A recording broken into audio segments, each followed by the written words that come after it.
8. Ignition sequence has started. 6, 5, 4, 3, 2, 1, 0. We have commit and we have liftoff at 2:13. The Saturn V building up to 7.6 million pounds of thrust, and it is clear that... Boneco quer fazer. Você podia me ouvir e a porta abrir.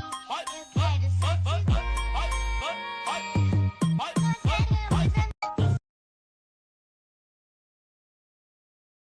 Welcome back to Fox 2 News at 9 a.m. Time once again to get you caught up on your news headlines. For that, the Hamburglar.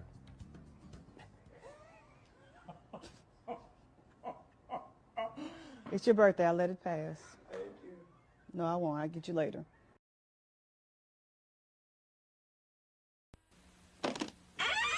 After these messages, we'll be right back. Are these your drugs? Look, Dad, it's not... Where did you get it? Dad, Answer me. Who taught you how to do this stuff? You, all right? I learned it by watching you. Parents who use drugs have children who use drugs.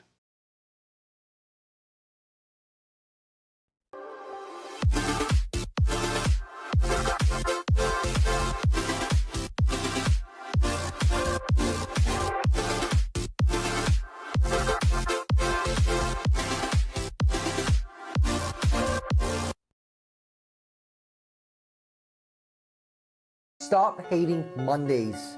Be a professional and hate the whole week instead. Bruh. Come on, tell me who you are. I really wanna know.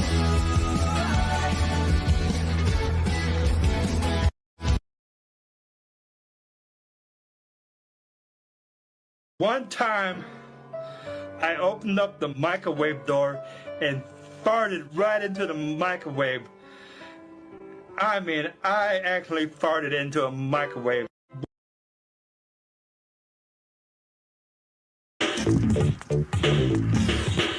From jackhead to crackhead, you know that you're wrong, cause I can smell your body odor over the telephone. Now with your peanut head, you never be the best until you get your butt together, then you'll pass the test. For a nickel and a dime, you commit a crime, but when the judge throws the book, can you stand the time? Push a man on the corner there selling death. You better stop your way of living and help yourself. This growing order youth each and every day. You ought to toss your butt in jail and throw the key away. You're a crackhead.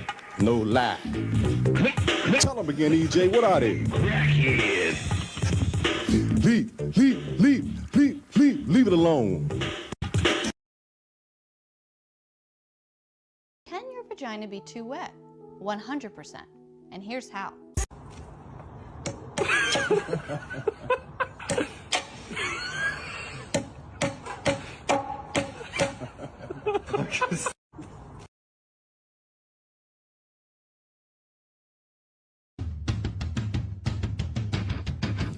Do you feel that?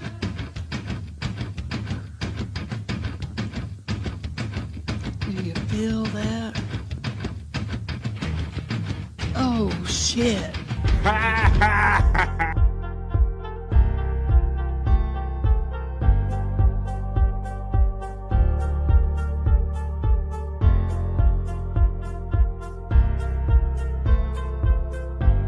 We're doing it.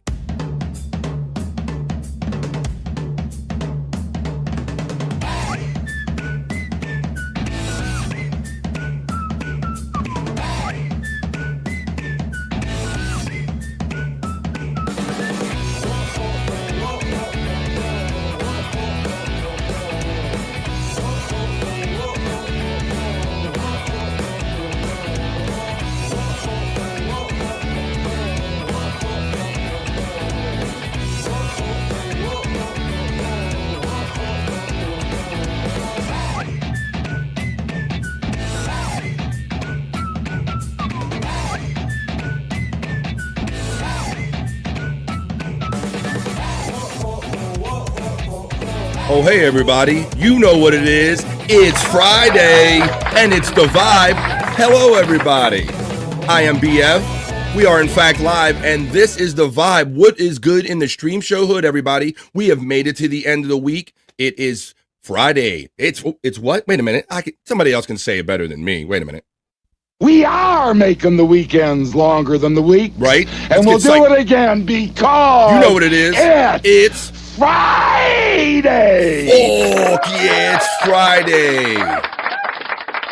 All right, we are doing it and getting into it. How's everybody doing? It's so great to see Bob Levy back in action again. I was trying to check that out before I jumped in here, remove some stuff in the studio. Yes, in fact, it is Friday, February 21st. This is going to be the short month. And man, we're eating it up pretty good, making our way to spring. How is everybody doing today? What are you doing for the next 3 hours, folks? I hope you're ready to hang out because I got a whole sheet of fun planned out that we can get down to right here. We had so much fun yesterday. I think like between the chat family check-in and the news that we did talking about it at length, I think we ate up like 2 hours of the show, but then we pressed some great segments at the end of the last hour of the show. So let's see how the show rolls out today. But I know I love hanging with my chat family. I see that there's 50 comments building up in the chat already. So let's get them in here because people seem to like the horse racer call style, my calling style that I do. So I think I'm going to, kind of do that. The opening chat family check-in. We'll do that kind of at that pace. And then after that, I'll just read the chats as they come in kind of after that. But none of that starts until, and yes, and Johnny, I'll get with you in a minute as soon as I can send you a link, buddy.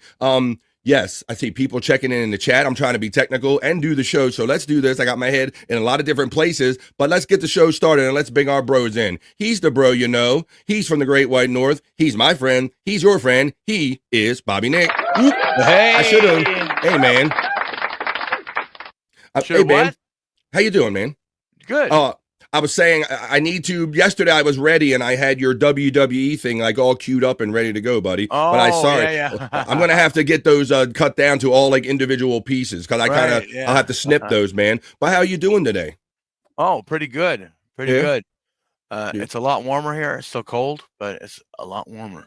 Well, that's always good to know if you're getting a little warmer. How did the but no filter with Andrew and friends go last night? Hang out with the boys and all that and story? It went good. It went good, but and Scott was there, but good.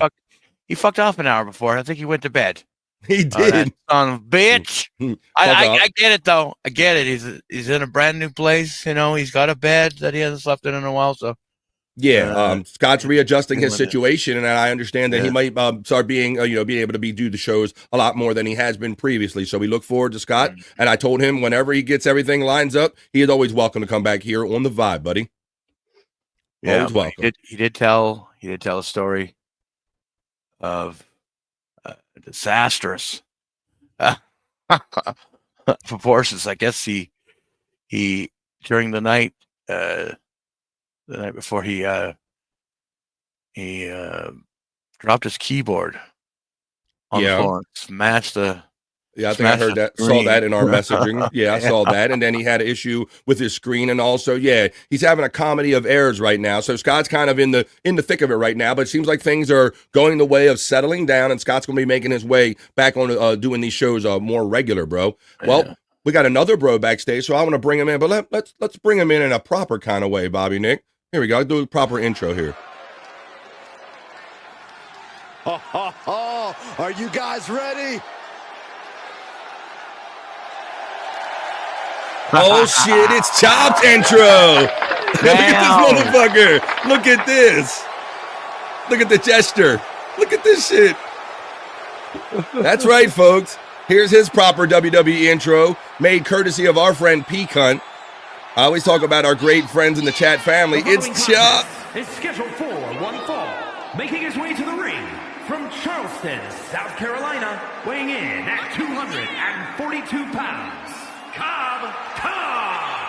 I heard this one backstage talking up their own work non-stop. Well, why don't they get in the ring and prove it, huh? That's what they're doing right now, Corey. Well, let's bring him in and watch him get in the ring. You can watch yourself getting in the ring. He's here. What do you think, buddy? Absolutely amazing. Holy crap. Look at that fucking detail, bro. Shout out to our boy P Cunt, man. There you go. Chops is here. How you doing, man? Oh, fantastic. Even better now. Holy shit. Well, I was hoping that was the first time you'd seen that and you enjoyed that surprise. Once again, I will shout out P Cunt because he made that and sent it to me this morning. So I was hoping I had it just in time that I could use it for your proper intro, buddy. I had the biggest smile on my face when I saw it. I was like, "Oh my God, here it comes!" That's all right. Now I'll leave you on the screen and let's watch it one more time because it is done quite well. I love the detail, and I thanked Pecan for doing this. And I told him I really appreciated the detail with the cutoff gloves and kind of the gestures seem like very Chops like for what I know of you so far. So here we go, watch it with you again. But take a look. Are you guys ready? He sent me a nice clip of this, so I got to get a little clip of Bobby's, and I got to get a separate clip of mine, like all individual, and then I can hit him. He got Look at that dad bod just right, too. Got your dad bod. I love the beard, the face, bro, the cut-off gloves. I mean. Got my nose, too. Holy shit. Well done, man. So well done. Well done. So there you go. That makes you feel like you're part of it. You said you needed one, so now you got one, too. Hell yeah, I didn't know it was going to be so soon. I love it. Great shit, man. I can't wait to get into the chat family check-in and see everybody's reaction to this. We're going to have a lot of fun today, and you can tell we're starting off. That's what they're doing. There you go. Right now, Corey. So he's ready. Good. Let's see what they've got then. Let's get it on with Chops right. That's Chops talk right there. So there you go. Kept my headphones on and everything. Thank you, Pecan. Right, that is awesome, man. So that's how the fun begins here on The Vibe. Well, we're just getting started. We're going to hang out for 3 hours. We're going to do Soulful Horoscope Readings after we do the news and we do the Bob Levy Miserable News History moment. I got so much stuff written down. We're going to throw some Terry Nee content in there today. We'll have both Juicy Man Meat and Bricked Up for the boys. Got so much content. Let's see what we can squeeze in. How much fun we can squeeze into 3 hours, folks. So I'm glad you're here. I'm glad you got to see that. But now it begins, folks. The glasses are already on. I'm going to go and run my element. And you guys are going to tell me what you're doing because it's Friday, goddammit. It's Friday. As we prepare for the opening chat family check-in for BF Live The Vibe stream show 252, folks. It's Friday. Let's go. Talk amongst yourselves.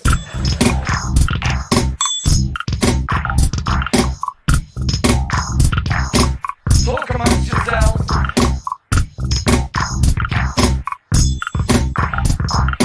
Talk amongst yourselves. That's right. That's how a vibe is created. You talk amongst yourselves in the chat. You talk to me, Chops, and Bobby Nick, and we are going to have a fun day and create a vibe right here on BF Live. All right, let me see. I got this ready. If I got that go. Okay. We're going to start right at the top. Buckshot Kid is right there now. Hello, BF. Thank you very much. Let me do some technical work back here. I'm going to take this from backstage, the old thing that we played. And I'm going to let, Chops, you were one of the first people. You figured this out on the fly, or at least to audibilize this. You seem to pick out some kind of a horse kind of call cadence out of the way I perform the opening chat family check-in, right? Mm-hmm. I just kind of, I'm kind of rhythmic and I don't like dead air. So I guess I just kind of developed this kind of rhythm and I kind of like this stuff. So people said it's like a horse race, folks. So this is how we're going to do the chat family check-in. Hang on and here we go. Yes. We're going to do it. We're going to do it horse race style. 1 minute to post time. Approaching the gate. Ladies and gentlemen, place your bets up to plate. It is BF Live. They're moving into the gate. Here we go. And they're off. There you go. Hello, BF. It's Buckshot Kid checking in first, saying hello, BF. Tits McGee, Mama Nick is a hoe, says Hoya to the chat family, and happy birthday to my mister. I love him so much, and I'm so happy to have him home. Did you do it yet? Like I said you would? Did you do it? Like I said you would in front of your mom? Pecan checks in and says, Goonie goo goo, you begonias, unga bunga, gano, gano, gano. And to that I say, a hearty goonie goo goo to my friend Pecan. And thank you for that awesome Chops intro, buddy. That is awesome. That is Pecan. Thank you, man. And you definitely earn yourself a gano.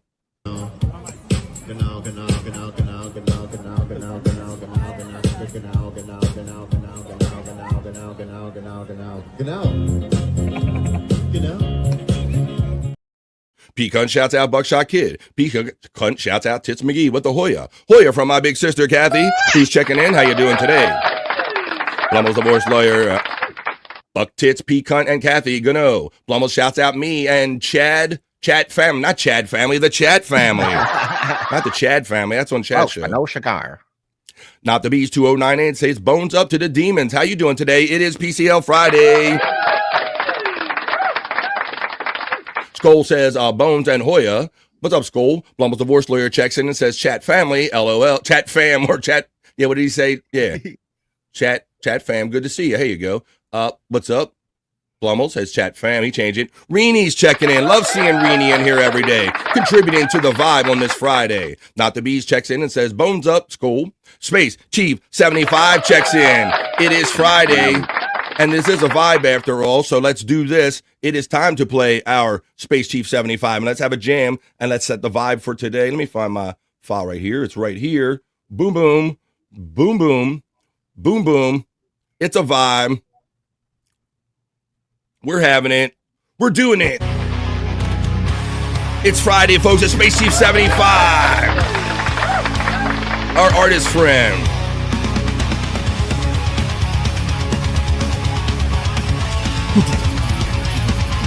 Check out all this cool art. You know what to do, people. He's drawing stuff right now, but he might be able to draw something for you if you hit him up on Twitter X, Space Chief 75.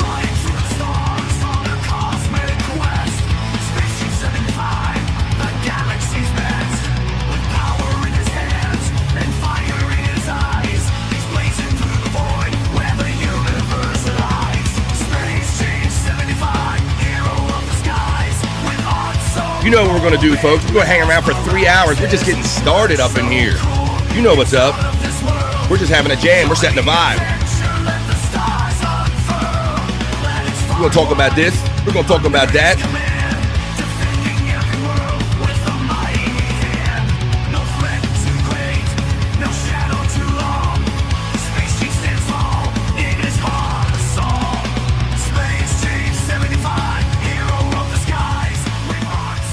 Check out our artist friend, Space Chief 75 on Twitter X.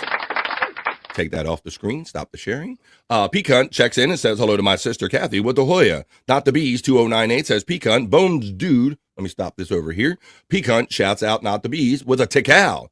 Not Tikal, right back at you from Not the Bees. Peacunt says hello to Blummel's defense lawyer. To change it back to defense, or I do that too. Peacunt shouts out Skull. Peacunt shouts out Reenie X. Peacunt shouts out Space Chief 75. Peacunt gets the love right back from Reenie X. Space Chief 75 says, who sold you this bunk weed, son? I get that. Yeah, right. I learned it from watching you. It's your crappy weed, Dad. Yeah, man, that's how some of us learned it. You get into your dad's stash. Peacunt gets the shout out love from Space Chief 75. Baby Sakamo checks in and says, Tikal, motherfuckers. I told Bob earlier, he said, I don't even know if am I saying that right? I don't know if I'm saying that right. Tikal? Hey, what's up, Sakamo? I thought it was tickle too. Yeah. Was it? It's no, but Chris, our boy Chris Abels is making this a thing. He's trying to make it a thing, even though Bob tells him it's not a thing. He says Tikal. But some people say tickle.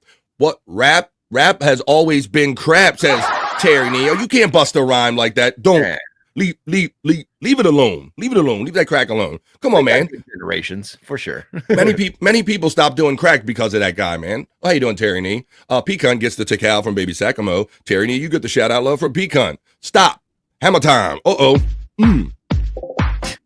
Not the Bees gets the shout out love and a happy birthday to our friend Terry Nee. Happy birthday to you.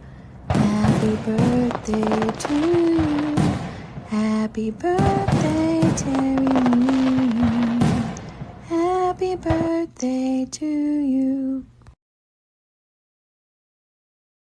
And we roll on with the chat family check-in. Terry Nee says, Tikal, wait a minute. Don't mock me with the Tikal. Thanks, Bees, from Terry Nee.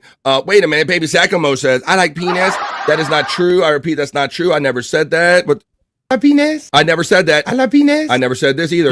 I love cowboys. But Bobby Nick did say this. I got deep butt cheeks. Okay. Pecan checks in and says, oh shit, we're doing it. He knows what's up. The vibe is happening. Tikal, you begonias. Baby Sakamo says, I already beat you to it. I got deep butt cheeks. Oh, Terry Nee checking in saying happy vibe day. I like that in replace of Friday. Bobby fucking Nick Tikal from Baby Sakamo. Here's my friend. Here's my friend in No Tikals. Deadfool is checking in today. No Tikals, he says. Oh, Baby Sakamo says hashtag No Tikals all of a sudden. Here we go. What's up, buddy? How you doing, Space Chief? Deadfool Bones Dude from Not the Bees. What's up, fam? From Vampire Hunter D checking in on this Friday. Empire. Deadpool checking in with the NTB. Space E75 saying Bob Levy is an American hero. Did you gentlemen happen to be over there in Levyverse this morning? Seeing Bob's back after a week or so? See any of that? I guess. Okay. That's what? Oh, I was wondering if you saw Bob this morning because he hasn't been on all week. Oh yeah. I saw a bit of it. I seen he had oh crap. Yeah, he had who did he have on? Who he had the one and only. He had this guy, Johnny Russo, who Johnny, if I can come up with another arm or a finger or a brain cell, brother. I was literally getting ready to do my open the mic up when I saw your message about getting the link. I'll get the link to you soon. And yes, Johnny Russo was on with Bob Levy, as well as Joe Conti was on there too. Yeah. Comedian Joe Conti. So that was good. There was a good trio right there. Hey, Peacunt shouts out Vampire Hunter. Deadpool shouts out Peacunt. Johnny Russo, you get the shout out from Peacunt. BF has sausage titties. They're pepperonis, Terry. I'll have you know there's a pepperoni titties. Whoop. My Trigger Ma is checking in on a Friday. Trigger. What's up, Trigger Ma? Space Chief 75 says Bobby Nick is a Canadian hero. Fuck yeah. As long as your head isn't up your ass. All right, that's a good thing.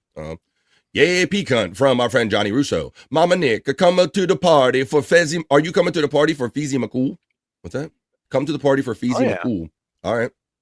FJM's checking in, my regional dude. What's up, man?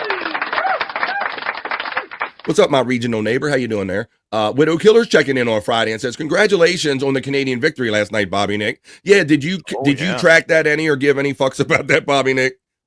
You know what? I didn't really, but I seen it and I was like, okay, cool. right. And like, it makes you feel good. Like, okay, I'll feel good about that. Like me too. Like but yeah, there was with all the recent stuff going on, a lot of people were really cranked up about the America versus Canada kind of thing, the nations thing that happened last night. So trying to find Johnny Russo's email. But what happened? So Chops, what they're doing is that they're doing this NHL, they're doing a mid-season tournament, and they've divided all of their players among their home nations or the nations they want to play for, and they're calling it 4 nations, and they've had like a tournament style kind of play, and the United States won in overtime, and then it came down to the final last night, same teams, Canada and the United States lost this time, so Canada ultimately walked away. They won this tournament, so there's that. So nice. That's kind of what went down with that, June. There we go. Johnny Russo. I'm trying to send Johnny to the link as I'm talking to you guys and doing the opening chat family check-in. Copy, paste, boom, boom. It's in your email there, Johnny Russo. All right. So now let's continue on with the chat family check-in. So Not the Bee says, it was disgusting. Booger eating. It's crunchy. Wait a minute. What are we talking about booger eating now? Your show last night, Bob? Andrew? No, that sounds very Andrewish. Yes. Andrew, he was digging for the nose goblins, and he said it's crunchy. Oh Jesus! We've obviously been broadcasting with Andrew for years, and then for whatever reason, you do enough time on air with some people, and so every while now we would notice that Andrew would be like this. You were looking, he'd be like this, and then he was going even further with it, and then it was ending up in other places and all. So. Right. That's all and we can't break him of it. You can't humiliate him out of it. You can't shake him out of it. It was just Terry Nee says Alberta is our weather foreteller. Right. Whatever you're getting in Alberta, it's going to come down in the States, probably. Is what he's saying. Let's see. I just found Scott's location. Jess Yellow says that's awesome. Well, you're awesome, Jess Yellow. Happy Friday. Let's see. I think Chops grew up in a little house on the prairie. I grew up watching it, that's for sure. It was my boy Shyt Clyde checking in with the LOLs and the smiley face. How you doing, Shyt Clyde? I hope you and Dawn are feeling better, man. You're among the sick here of our friends on the internet. Psych Dude, good morning from Not the Bees. Pecan checks in and says, it's Bobby Nick. Tiff liked that opening thing. You get the kiss, you get the applause. How you doing, Tiff? There you go. We're getting up to those messages.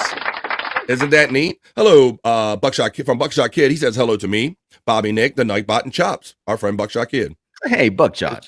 Terry Nee says nice job, Pecan, on that opening. Hello, Pecan from Buckshot Kid. Chops Talk getting a shout out from Pecan. Pecan. Buckshot Kid says hello to Tiff with 3 Fs. Buckshot Kid says, hello, Shyt, Clyde, Bob's produce guy. Hello, Terry Nee from Buckshot Kid. Reenie X says, that is so good, Pecan. There you go. I love it. I love when people have fun with what we're doing here. Chops looks like Dusty Rhodes with all polka dots on his shirt. That's right. He used to be, when Dusty used to be, he would wear that sometimes. He would wear all like this up. The yellow polka dots. BSK getting the shout out love from Pecan. Buckshot Kid getting the shout out love from Terry Nee. Spacey75 shouts out, gets a shout out from Buckshot Kid. Pecan shouts out Widow Killer. Chops freedom is priceless checks in and says the gloves made me laugh. He forgot the ankle monitor his captors required. I told Pecan that. I said, great job on the detail, man. I said, Chops, even down to your gloves, brother. Yeah, when I saw that, it just made my heart just flutter. It was awesome. I noticed that like right away. I love that. Hello, Reenie X from Buckshot Kid. Deadpool says the headphones are the icing on the cake. Love that attention to detail. No, straight up. Love people having fun. Buckshot Kid gets the fire from Space Chief 75. Hello to Buckshot Kid from Reenie X. Buckshot Kid says hello to Deadpool. FJM shouts out P-Cunt and says, P-Cut, cut the pork out. Wait a minute. He's trying to say that you're bigger than that. I think he's what he's saying. Is that what it is, Chops? I think FJM trying to say he cut the pork out of you. I don't know. We'll have to see. No, I'll see. BSK getting a shout out, and LTNS from Deadpool. Terry Nee says bricked up. We're gonna feature some Terry Nee stuff, I believe. Oh, we are in the bricked up segment. Terry Nee has something great prepared for the guys. Look who it is, guys. It's our boy checking in. It's Mikey Two Milks. Mikey Milk. Not one, but Two Milks. What is up, Mikey Two Milks? He needs some milk. He needs some milk. There's your Two Milks today, buddy. Mikey Two Milks gets a shout out love for Pecan. Hey, Mikey from Deadpool. 2 weeks, BF. 2 weeks until we go see Sack Squatch. Oh, good. We're going to party live. And they're off for the Preakness. Hello, Bart checking in. Hey, Bart. Good afternoon, everyone, from our boy Bart. We hope you're home and healthy. Hey, Bart Washington from Pecan. We got the love and the fire going out from Shyt Clyde. Bart's getting the shout-out love from Deadfool. Hey, Pecan from Mikey Two Milks and from Deadfool from Mikey Two Milks. Buckshot Kid says hello to Kathy Linder. Terry Nee says Kathy and BF. Oh, hello. Hi, Big Sis. Oh, that's from Terry Nee. Pecan says Space Chief 75. Space Chief 75 says thanks to the boys for the intro. Draw. Oh, that's right. We're draw. Here we go. Here she is, folks. She was missing yesterday, but she's here today. My cherry pie. I can't really sing this song. The lovely and creative Stacey Allen. They were looking for you yesterday, Stacey, because you guys have inundated me with so much content. I don't have to do Juicy Man Meat one day and Bricked Up the other day. We're doing both. So everybody was looking for you for your Juicy Man Meat segment, which we will do later on in the show, as well as Bricked Up featuring a Terry Nee special. Kathy Linder says, Terry Nee, happy birthday. Pecan shouts out Stacey Allen with the cherries and the Hoya. Space Chief 75 says, I'm on it, Terry Nee, with the fire. Terry Nee says, oh, you remembered, Kathy, about his birthday. Deadfool gets the shout out love from my sister, Kathy. Deadfool throws a link out there, says, check out more WWE with Pecan at Pecan's page, youtube.com/at Pecan-420. Micah Hartnett checks in on a Friday and says, hey, you guys, Bobby knows this, but you don't. I'm in Miami to watch my cousin's wedding. Right, awesome, man.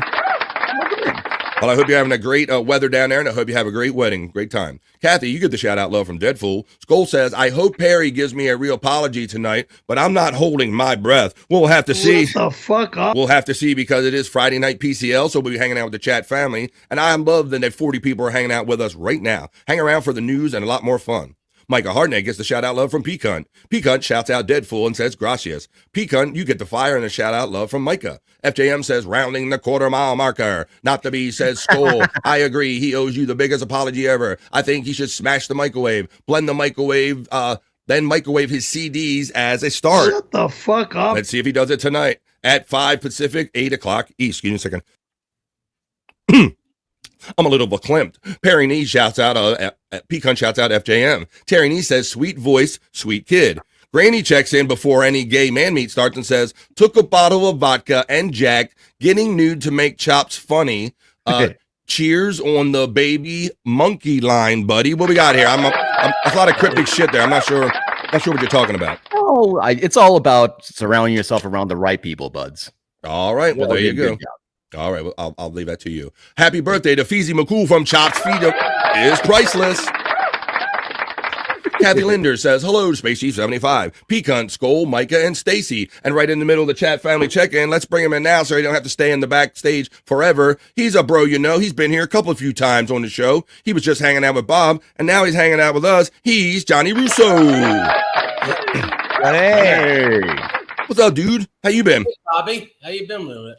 It's been a minute. What's going on, man? I heard you saying that you're kind of down in Florida, kind of right now. It's kind of nutty. And it's Florida. Listen. You know, from my accent, I'm a New Yorker. I'm Ray Liotta in witness protection. It's I love the one that sticks out for me was Steve Martin in My Blue Heaven. yeah. I love that. Street. Yeah. Say that again. #1 Happy Street. And he gives a finger to his wife.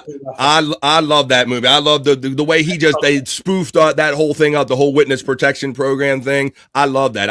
I might have to run that back, as they say. How you been, dude? I'm good, man. There's some news going on. I got the Anthony Cumia audiobook, came out on Tuesday. So, all right, cool. You finally pinned him down and got him down to audio, or did somebody do it for him?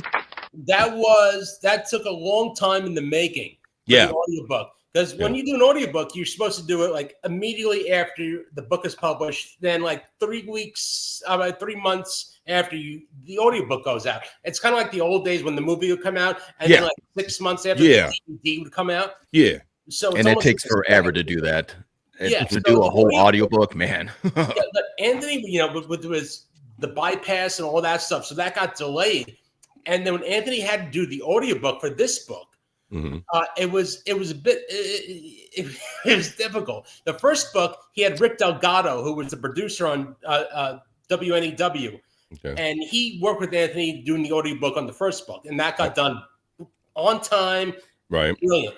Audio. So Anthony is just now by himself. So Anthony had to do it by himself. Right. It's easier when you're around the gear with an engineer or producer guy, but when it's on you to do it, that's a little different, probably.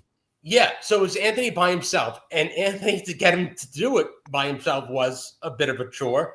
And when he did do it, the audiobook people came back, well, can you make a little bit adjustments on this? And I'm like, oh, shit, he's not going to Yep, exactly. Right. I hate it when they do that. I was the middleman that had to be between the publisher and Anthony. I go, Anthony, you have to do this. You have to do this. And the book contract was, Anthony gets his money after the audiobook is done. Oh. So they give him money for the book itself. So they probably had this issue before, so they're like, look, we're never going to get these audiobooks done if we don't pin these guys down some way, right? Right. So the book itself sold great, just on hardcover and paperback. Everybody made money from it. But the real money is from the audio version. Because they want to hear somebody that was on the radio like Anthony. They want to hear the book in Anthony's voice. So Anthony has to do it. I can see where that would be a little more desirable. Hey, but real quick before we keep going, I don't know if you and Chops have had a chance to cross paths yet, but have you guys ever met each other? This is Johnny Russo. This is Chops. Johnny Russo, how are you doing? Good to meet you, man. If you don't know Chops, he's part of like the Opie and Anthony kind of background. He's co-wrote many books, and he recently wrote to help Anthony Cumia write his book Spare Me. So that's kind of his most recent project. Thank you for catching me up. I was just that little bit far behind. I figured as much, so brother. So I like to dot the I's and cross the T's. Yeah, so that's why he's here. And I've been seeing Cumia going out there doing the shows on WABC New York or WABC. I've seen him tweet about that, and then I heard some news kind of get out when you were talking about with Levy today. Yeah, WABC is a big deal in New York and the tri-state area around New York. Legendary radio station. And Anthony's been on Sid Rosenberg's show. And Sid, I don't know if anybody's familiar with Sid. I co-wrote his book too, and that's another story. But he's great. And Anthony was on Sid Rosenberg's show in the morning. And there is a deal in place where Anthony will be back on drive time afternoon radio, an hour on WABC radio. Yeah. Probably happening very, very soon. They're having talks today, and I think that's happening. And that's a huge deal. And not only for Anthony, and I know speaking with Anthony, it's going to crush Opie. It's going to crush his fucking soul. He's going to die. Opie's going to die when he hears this news, because this being on a blowtorch basically again, kind of something with a big crowd and a good signal and all that stuff, right? Oh, it will be nationwide too. Right. You could pick it up like on YouTube and on various other apps, but it's going to be a big deal. It's a big deal, and this is what Opie always wanted. He wanted to get back onto legitimate like AM or FM radio, and he can't do it. But he's now going on a flagship, historic radio station now that he's going to have 1 hour drive time by himself, and he'll do a great show, and he's going to get big ratings. People want Anthony Cumia back on the radio. They do. They want to listen to him. He is a pro's pro, and he's funny. He's articulate. He's informative. And he's the best that's ever done it. I think he's better than Stern. One-on-one, just one-on-one. Cumia is the best that's ever done it. And this is going to be big news when this happens. Well, I'm curious to see, because I think you alluded to that. I wonder if there really is an interest to kind of getting something done, getting things going on terrestrial radio again, because I think for the last couple of years, a lot of things have been going satellite and internet and all that stuff. And you wonder if this it almost seems like a full circle moment. So I am curious about, because he's already done all the radio stuff and he's moved his way to his private shit, podcasting, and now he's literally coming full circle and coming back on the radio. So I will be curious to see if there is a appetite for like older radio, kind of traditional radio, to come back on, on regular radio, terrestrial. Yeah, I think that there is. And I remember like when we were hanging out, when we were writing the first book, we'd hang out once a week. We'd go drinking at the Friars Club and then working on the book. And there was talks about him going back on WBC back then. This was 2017. And he wanted to do it back then too. And now it's happening now, because the guy that runs WBC, I think his name is Chad Lopez. He was an intern at the old WNEW days when Opie and Anthony were on. And now he's the big boss over there. And when Anthony's name came up, they're like, "Fuck yeah, let's get Anthony back on." And that's why Anthony's in New York now. He's been on Sid's show 2 days, today and yesterday. And that's what's going to happen. They're bringing him back. And, the uncanceled is happening now. He's going to be back. And he's going to have a big audience in New York. He will. Yeah, we'll definitely make a splash in the industry and those like radio fans like us. And it'll be interesting because, like you mentioned, what's it, Sid Rosenberg, right? You mentioned that's a name I've heard of in radio in lore, but because where I'm at, I never really had an opportunity to hear him, maybe like as much as you have. Yeah, Sid's the number one non-sport radio guy in New York City in the tri-state area.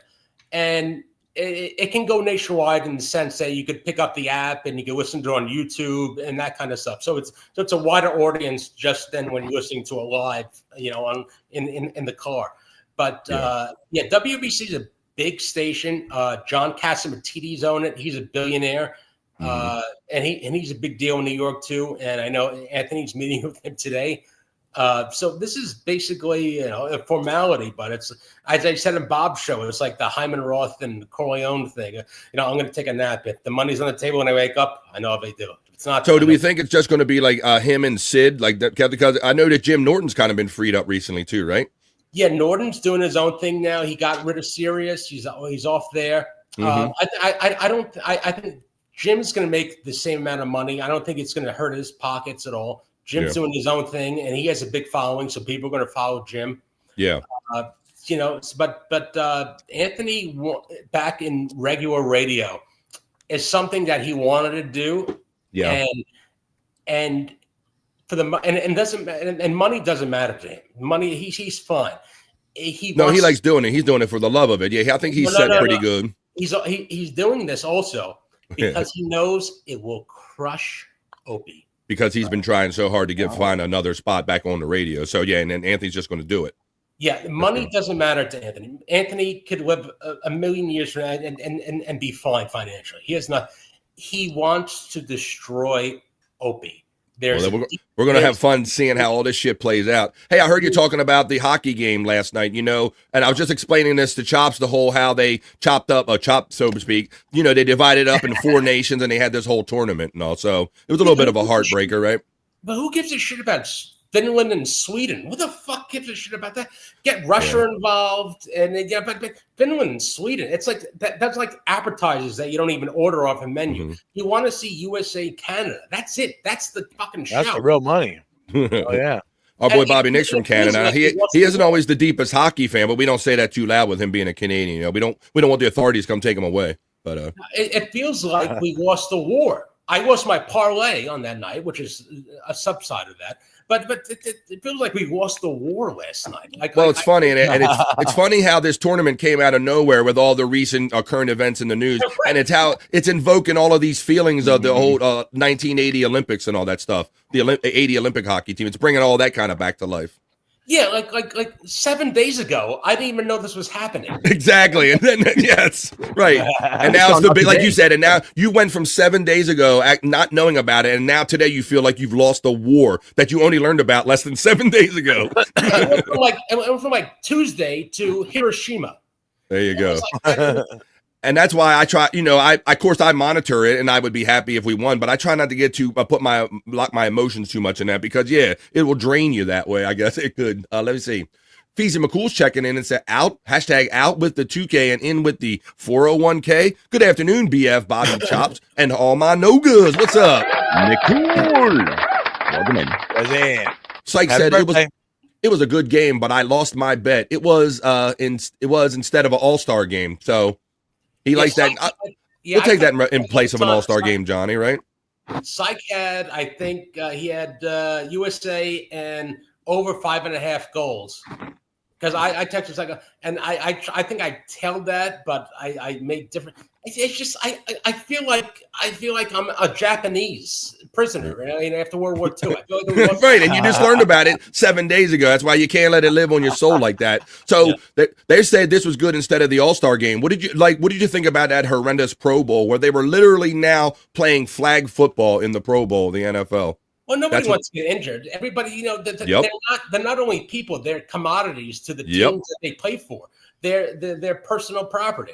So nobody wants to get injured. If you tore an ACL playing flag football, you would feel like a dumbass, wouldn't you? Testicle Tiger's checking in today. I hope you're feeling better, Testicle Tiger. I was worried about her yesterday. I was thinking about her all day. I was like, shit. You've been under it for a little bit. You had problem making it to the doctor and all that stuff. Let's see. My sister Kathy says, welcome Mikey, Granny, FJM, Syke, and Johnny Russo. That's from my sister Kathy. There you go.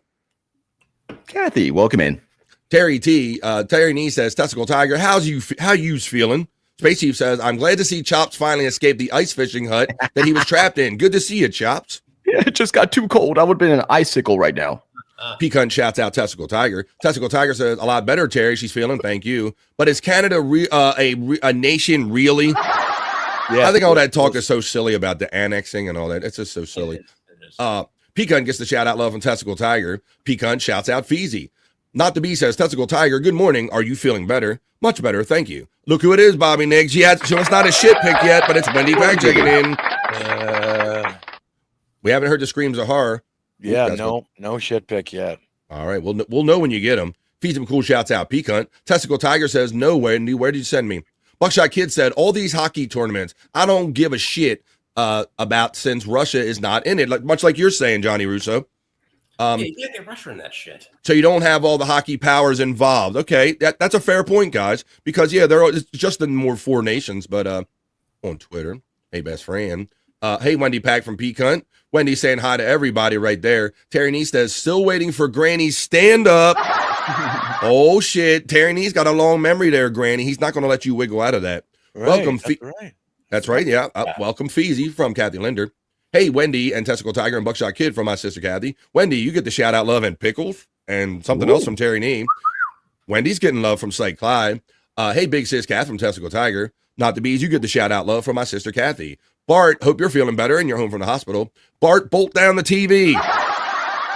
Says Terry Nee. The Wendy Pack says, hi, Kathy. Buckshot Kid says, hello to Stacey Allen. Stacey says, sorry, I was all caught up in the Zach Hughes trial. Really? Is that what you were doing yesterday? And here I thought you were busy working and that was the reason you were at the show. Oh. I'm not following that Zach Hughes trial, but I don't even know who the hell that is.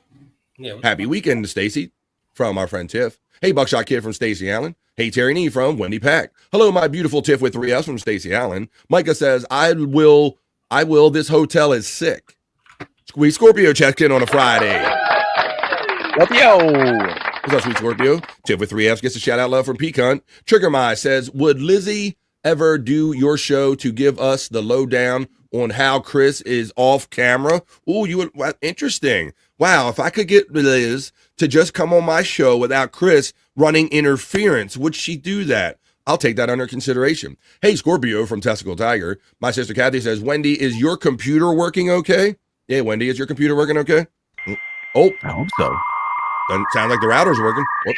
Dial up. Testicle Tiger, you're getting love from Sweet Scorpio. The Wendy Pack says, no, it is not working good. Kathy Linder, hello from Space Chief 75. The Wendy Pack says, hey to Kathy. Let me see. Okay, got it. All right, let's see. Don't know how much longer it's going to last, Kathy, that computer. Okay. Cyclad says, go buy Russo and Kumia's audiobook by clicking that link right there that he threw in the chat. There you go. That's your mod bro right there. So there you go. I hope that goes well. You know, that has really become a popular thing, Audible books, Johnny Russo, as you well know, being in the game. Very. Well, yeah, but particularly with people that you do radio personalities, you want to hear. That's a good point. Yeah. That's a good point. So, because you got those sites like audible.com and even some of the other reader sites offer audiobook versions because a lot of people like listen to them on trains or when they're commuting and things. So what do you feel about, do you feel that that's digesting a book the same way as reading the print? I think audio is actually better than, I still love books. I love the feeling of a book, holding a book and reading it. Other people do, yeah. There's something old-timey and nostalgic, just like, I'm doing something that my grandparents did, that every other human did before this new technology came out. So there's something like that. Same thing with newspapers. You want to hold I want to hold the New York Post in my hand if I'm flying, if I'm in an airport or something. God, I miss that feeling. There's still a large segment of society that wants that tangible thing in their hand. People like going to the bookstore. I go to the bookstores with my wife, and we go to the different. And there's still a great audience for that out there. So yeah, a little bit of not both. only that, it was a ritual. Like you would go to the gas station, you get your coffee, you get your newspaper, and you do this all like you give yourself like a whole hour ahead of time just to make sure that all goes well. Just to sit down and enjoy and just read it in your car or wherever. Yeah, the only thing I ever wanted the newspaper for was the Sunshine Girl, because we used to get the Edmonton Sun, and Sunshine Girl was there second page, second to third page, and I'd take that to the bathroom and do my thing. Whoa! What is Sunshine Girl for the States people? Well, it is a lady who is in a bathing suit. Oh, like your Sears catalog in a way. A little bit like that, yeah. There is something to like the newspaper where you have the newspaper and you do like pages, and you do this with pages, and you have your both hands and flipping the pages. There's something just nostalgia about that. That's the way you used to do things. I remember when there were ashtrays in airplane holders. Right. I remember that too. And you get smelled like there's something nostalgic and old school, just doing this with the newspaper and looking at the newspaper. But I think audiobooks, as far as now, is you kind of either you listen to them when you're going to sleep almost, or you're on a train, or you're commuting. Well, some people say it's cheat reading. It's not really reading because you're not taking the time to, parse out all the words, visually. But I think that there's more than one way to take in information. It's whatever works best for the person that's involved, I think. And it's also for people that have dyslexia too, like just one instant, because I myself, I can't read a full book without my brain going like nutso, but I can hear it and just get the information that way. And it's amazing. Yeah, well, Spare Me was is a very short book. If you get the book hardcover, it's almost like a pamphlet because there's no forward, there's no introduction, there's no afterword, there's no pictures, just get right to it. It's just Anthony ranting. Just get right to about his enemies and what he thinks of them, and so it's the thinnest book I've ever worked on, but it just goes right to the point. It just goes right to but the audio version, I think it's going to be better because you're going to hear Anthony in his own voice tell you how much of a piece of shit he thinks Opie is and Stuttering John and Bill Burr and all that shit that went down in the Comedy Cellar, all that stuff. So the audio version, I think, is actually better than the hardcover version. Yeah, and even with have Anthony reading, and you're actually hearing it come the proverbial horse's mouth, as opposed to like someone could interpret a book as going, okay, well maybe he had like a shadow writer, maybe somebody parsed his words for him. But when you hear it actually come out of the horse's mouth and him take that shot at Opie, it'll have that much more kind of weight to it, I think. Yeah, even when you're reading the book, you're kind of hearing it in his voice. If you're familiar with him. Look who's checking in, man. Tiff, thank you for becoming a new member here on The Vibe. Much love. I appreciate your support always. Thank you very much. And Shrimel just lets me know that you continue. Sid fought the drugs and Sid won. Sid fought the drugs and Sid won, said our friend Terry Nee. He's singing a song. Big Boss gets a shout out love from Peacunt.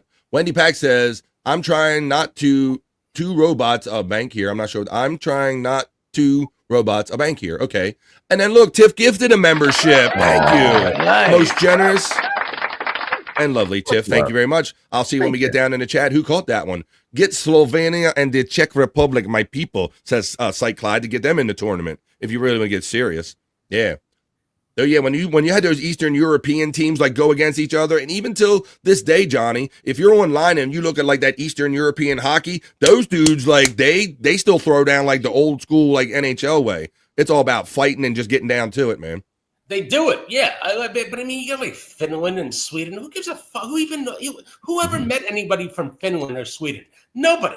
We've never met anybody from Finland, fucking Sweden. But if you get Russia involved, okay, then now it's something to watch. It's just Finland and Sweden. Fuck. I mean, you're getting we got to get to the main course, which is just USA, Canada, and we go and I feel like it's fucking Hiroshima today.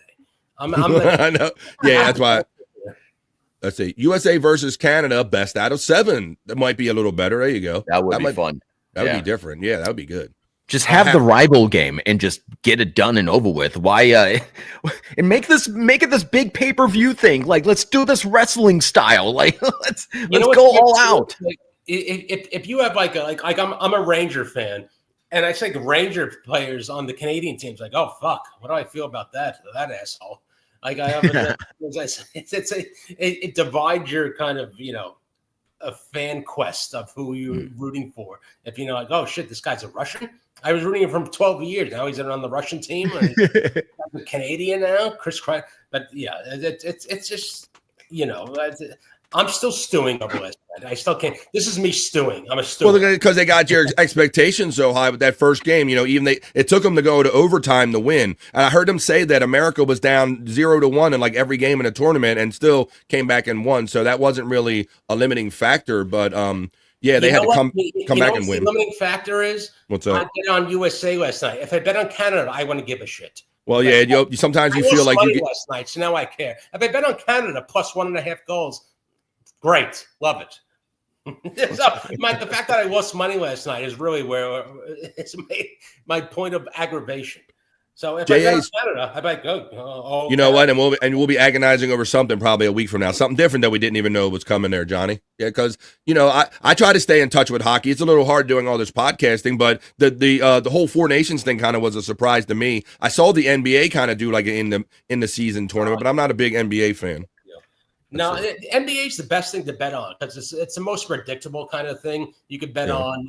Points and the NBA is I hate the NBA. I say you spot them both 100 points and then whatever they score after that is the score because the games are now like 112, 120, 132, within 15 points of each other.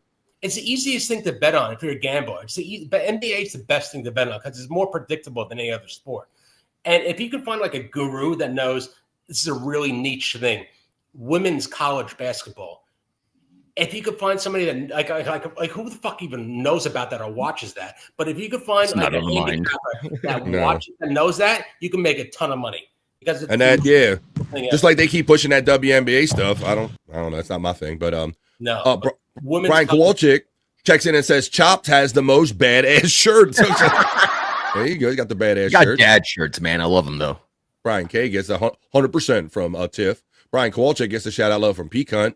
Brian Kowalczyk shouts out Tiff with 3 Fs and Peacunt. Terry Nee says books are for boomers. Am I right, fellas? Am I right, kids? Not anymore, Terry Neem. Luckily, my youngest of my two daughters and my wife, they're big. They love reading. Matter of fact, you just buy them a pile of books for Christmas, Johnny, and they were happy as a pig and poop, as they say. They're still very much into the physical books, man. Go to the beach or take them somewhere. They always got a book in their face. That's great. Louis J. Gomez book coming out probably in October or November sometime. I was going to ask you about that because that was the last project you had mentioned you were working on. Working on it now. I'm talking to Louis tomorrow. We're finalizing the book now. I think the first draft will go out to the publisher probably in about 2 weeks. And Right. I just got a text from my publisher literally about 20 minutes ago, and they need something called metadata for the book. So metadata is what you want it to be on Amazon.com. So you got to put the book in the category of do you want it to be comedy, broadcast. Okay. How would you Defining where you're going for the book. defining the definition of the book, what you want it to be, and all that. Cool. Shit. Yeah. Cool. Stacey Allen, I think, is from Long Island. I won't dox her too much. She says Johnny Russo sounds like he grew up in Comac. I grew up in Bethpage. It's close. I have a horrible Long Island accent. Long Island accents are fucking terrible, and I have the worst one. Right, and you've been told us that you're kind of in the general vicinity of old Johnny, where Stuttering John grew up, right? Not too far from you. Oh my God, a 15-minute drive. So there you go, Stacey. My father went to the same high school as Stuttering John, Plain Edge High School. There you go. We'll see how many of those references she gets. Buckshot Kid says the Sunshine Girl was always in color with LOUR. That's a Canadian thing. But the Sunshine Guy was in black and white with his shirt off. How sexist is that? You guys are getting Canadian corner on me over here, Bobby Nick. Yeah. You guys what's the Sunshine Girl and Sunshine Guy do you speak of? I don't know. Yeah. I mean, well, and he was on like page like 80, and she was on the. Wait a minute. I'm not even understanding what you're saying, Bob. So you know what that means. I don't have no point of reference what you're doing. So we're going to have to do it. You're going to have to explain it from the beginning. Bobby's got something uniquely Canadian these guys are talking about. So it's time for Canadian Corner. And now, coming to you from the Great White North, it's Bobby Nick's Canadian Corner.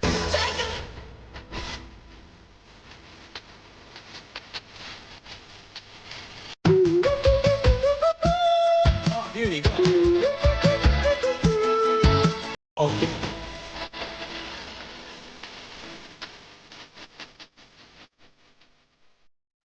That's right, folks. When too much Canadian kind of verbiage is thrown around here that I don't understand, I get a little uncomfortable, and I need Bobby Nick to clear it up. Now, I let the Sunshine Girl cat thing kind of go by because I thought it was just a girl that a lot of guys jerk off to girls. But tell us about Sunshine Girl and Sunshine Guy in black and white. What is this, Bobby Nick?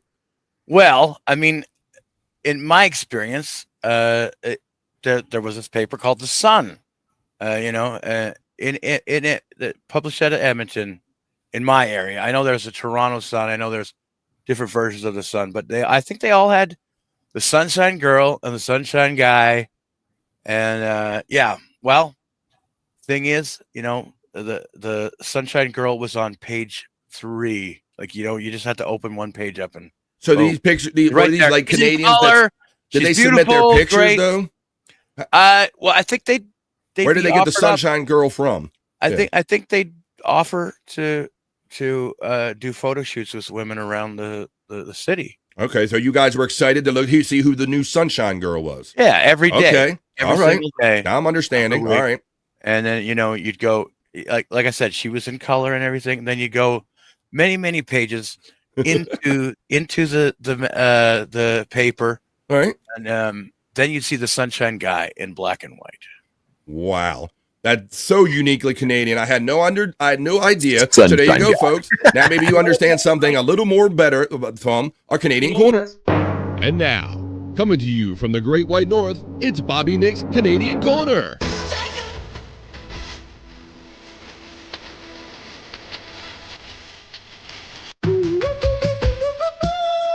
Beauty.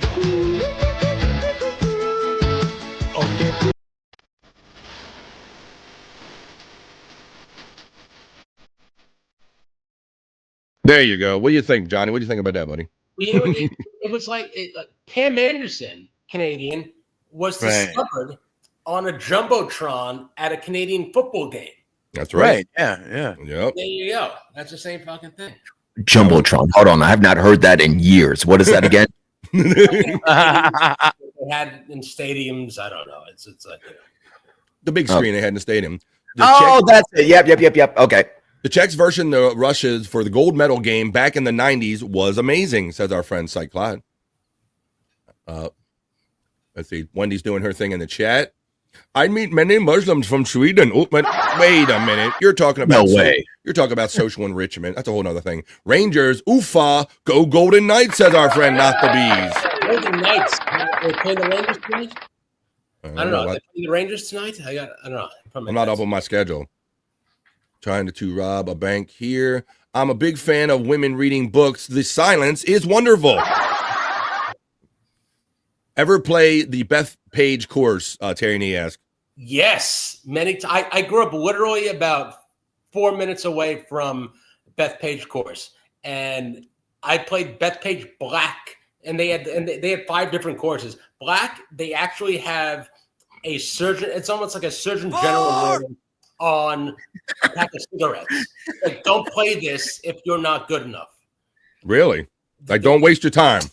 Yeah, so they play U.S. Opens there. I thought I've heard of Beth Page on TV before. So, yeah, they play big tournaments there. So, it's no joke golf course. No joke golf course. That's the real shit. It's the real shit. We got the Kulu-Goo-Coos in there. Hello, everyone from Tiffany, Washington, checking in. Bart's already here. Where you been?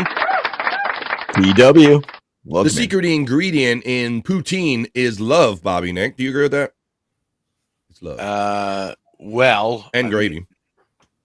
I hope not. I hope not the kind of love I'm thinking about anyway. Ooh, that's not good. That would be the bag hunting. No. Stacy says, Brian Kowalczyk, and all of these years, I thought it was the cheese curd, not the poutine. Let's see. Thank you, Bobby BF. Look good, sexy mom. Whoa, what are we talking about? What did I do? Mom. Wow, thank you, BF. Bobby looked good, sexy's mom. All right. Wendy Pack is laughing. Wendy, they're talking about personal shit. Hey, Queen Tiff. Wendy Pack. Chops doesn't know Jumbotron. I swear he lives in an underground bunker with no connection to the outside world. It sounded like a transformer. I am Jumbotron. More than meets the eye. Superhero. Let's see. The rumor is if Sunshine Girl rides a horse, she slept with the photographer. Never heard that, but could be true. Wow. Let's see. Stacy, Chops is a trip. He really is Tiff. The Wendy Pack says, and she ends up the thing, and we're finally at 5 after 1, and we got guest Johnny Russo. We're at the end of the opening chat family check-in, folks. Let's keep the show going and flowing. That was the opening chat family. Talk amongst yourselves.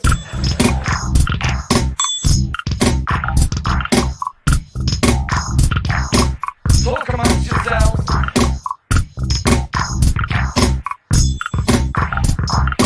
Talk amongst yourselves. That's what you're doing. You're talking amongst yourselves. You're talking with me and our bros here. We got Johnny Russo surprised us today. Want to jump in the show. Chops here as always. Yeah, Johnny. So I heard you complain a little bit about being a little hot where you at there, buddy, on the Bob Show. Fucking ridiculous. I'm in Florida. I'm in Orlando. 82 degrees in February. Fuck off. I don't want 82 degrees in February. God damn it. I mean, it's not. But I work from home. I'm a writer, but the only time I go outside is when I walk my dog or have a cigarette. You're schwitzing. I don't need 82 fucking degrees. What kind of heat are we talking about? Are we talking about dry heat or humidity? No, it's dry. No humidity. Okay, no humidity. No wind. Nothing. Just like pure shit heat. Oh, without the wind, that sucks ass. Oh no! I think it's amazing how the snow made it down to the Panhandle this year, Johnny. It's crazy. Yeah, they got snow up there. There's never been snow where I am. I love snow. I like a dusting of snow. If you're in New York, or you're from Northeast, you like a dusting. Snow is great. Snow is beautiful. You want snow in the winter, particularly around Christmas time. It meets the mood. But a dusting, you don't want to. You want the streets clear, but a dusting on the grass. I love everything about snow. I love everything about snow, but cleaning that shit up and having to go in it. That's my. If I could just look at it and it was somebody else's responsibility to get it out of my way. But then when I see snow, I'm like, I'm the one out there going to be out there shoveling that shit up. So I'm so confused about people shoveling snow because our main road is completely bare, no problem. They put the salt on it, but people are out there on their driveways, and I'm like, It's just a driveway. Why don't you just leave it alone? It's going to melt eventually, right? Now you can't wait it up, and then if it starts freezing and thawing and all that stuff, then you'll end up with ice. So that's the biggest reason you want to get it out while it's still mobile. You want to get that shit out the way. Yeah, see, I'm new to the snow shit. I don't know. Yeah, get it out of the way, and plus it'll pile on top of each other, so you get it out while it's light, so you don't have to get out 6 inches of snow. Maybe you do a couple inches. Makes sense. Okay. Wah, it's hot, says Tierney. Wah, wah, wah. No heat is dry. My balls still sweat. No heat. My balls still sweat no matter what. Buckshot Kid saying. Speak for yourself, Russo. Fuck the snow. See, Stacy's like me. Like I don't mind looking at it, but if I got to be the one to go out in it or clean it up, I don't know if I like it. Some people get too much snow.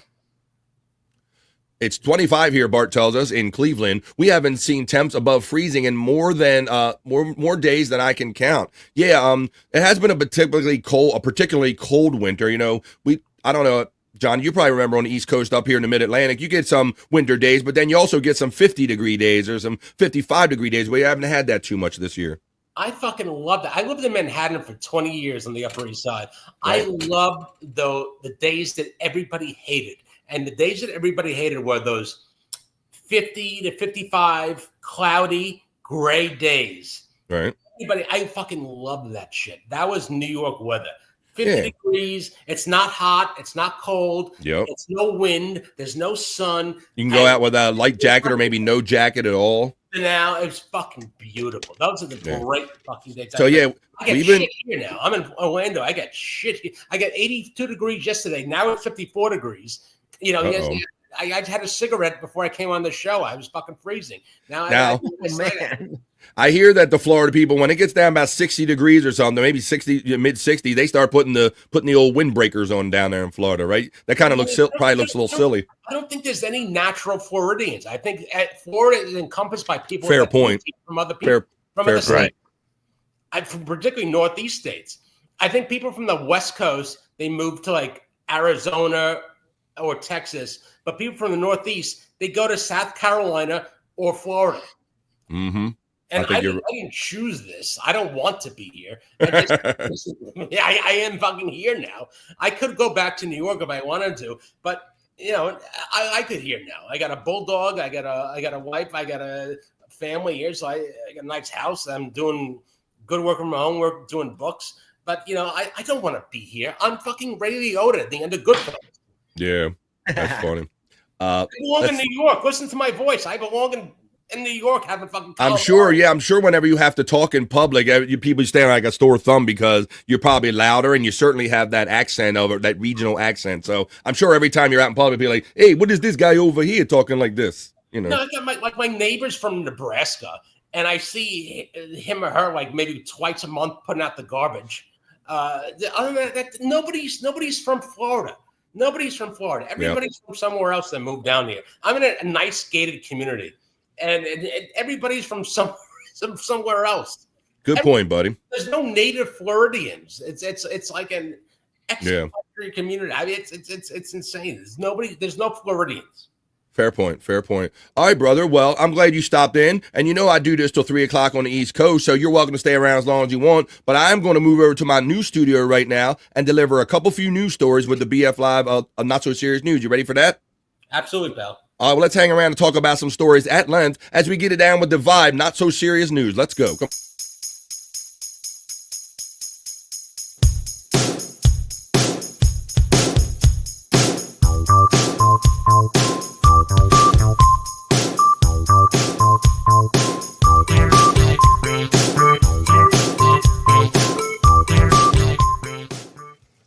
All right, folks, we're having it. We're doing it. We're starting to have fun right here in the midday on a Friday, right here on the Vibe 252, folks. All right, I got a few news stories in the Not So Serious News, and there's a reason I call it Not So Serious News. You know where to get all that serious news and political stuff. But here, this story is about 11 donkeys were found wandering loose in California. Like, hell yeah. Like, how does that happen? I'm wondering. It says authorities in California rounded up 11 donkeys found running loose in San Diego County's industrial park. The San Diego County Sheriff's Office said the donkeys were reported near the Business Park Drive and Sycamore Avenue in Vista on Monday. Deputies called for assistance from the San Diego Humane Society. And upon arrival, they just kind of penned them in a parking lot. I'll just show you the video because that's the funniest part. Video, You're like, an unusual call for help in the North County as first responders were tasked with corralling a group of donkeys. imagine if you like just did some shrooms or something, or just did something like, oh, what are fucking donkeys walking down the street? They seem to be cooperating while they were detained. Look here. at all those 11 of jackasses them walking. Are now back home at their nearby ranch after they escaped Counting all into the a busy assholes part in of the Vista. room, I'm definitely not alone. Society received a call after several donkeys were spotted on Business Park Drive. Humane officers and sheriff's deputies were able to safely corral them into that parking lot you see there and later reunite them with their owners. I could do that. I ain't messing with the tigers or the bears or anything that's loose, but that's easy. They say donkeys are stubborn, but they seem to be cooperating. Yeah. You know, They get a bad rap. There you go. Fun story. If you're a farmer, a donkey's the best guardian dog you could have. It's awesome. Who let the ass out? Who? Let's see. Tef says she's listening. All right, well, we'll keep it in your ear hole. Pecan knows that it's Bobby Cronkite time that we're doing here, having some fun stuff. Hey, check this story out, guys. I want to know how many guys would try this. This is a story about something they're doing on the Eiffel Tower. It says, watch, the Eiffel Tower opens up a vertigo walkway. I think somebody in the chat was saying they had vertigo at home the other day. Check this out, guys. They have like this rope bridge or this fucking net bridge between the two bases of the Eiffel Tower. It's kind of an attraction. The Eiffel Tower in Paris has opened a dizzying new walkway for fearless thrill seekers. 200 feet above the ground, this is, Chops and Johnny. So it's not just down to the ground. 200 feet. Described as the highest urban bridge in France, Vertigo of the Tower is a suspension bridge stretching 131 feet between the south and north pillars of the tower's first floor.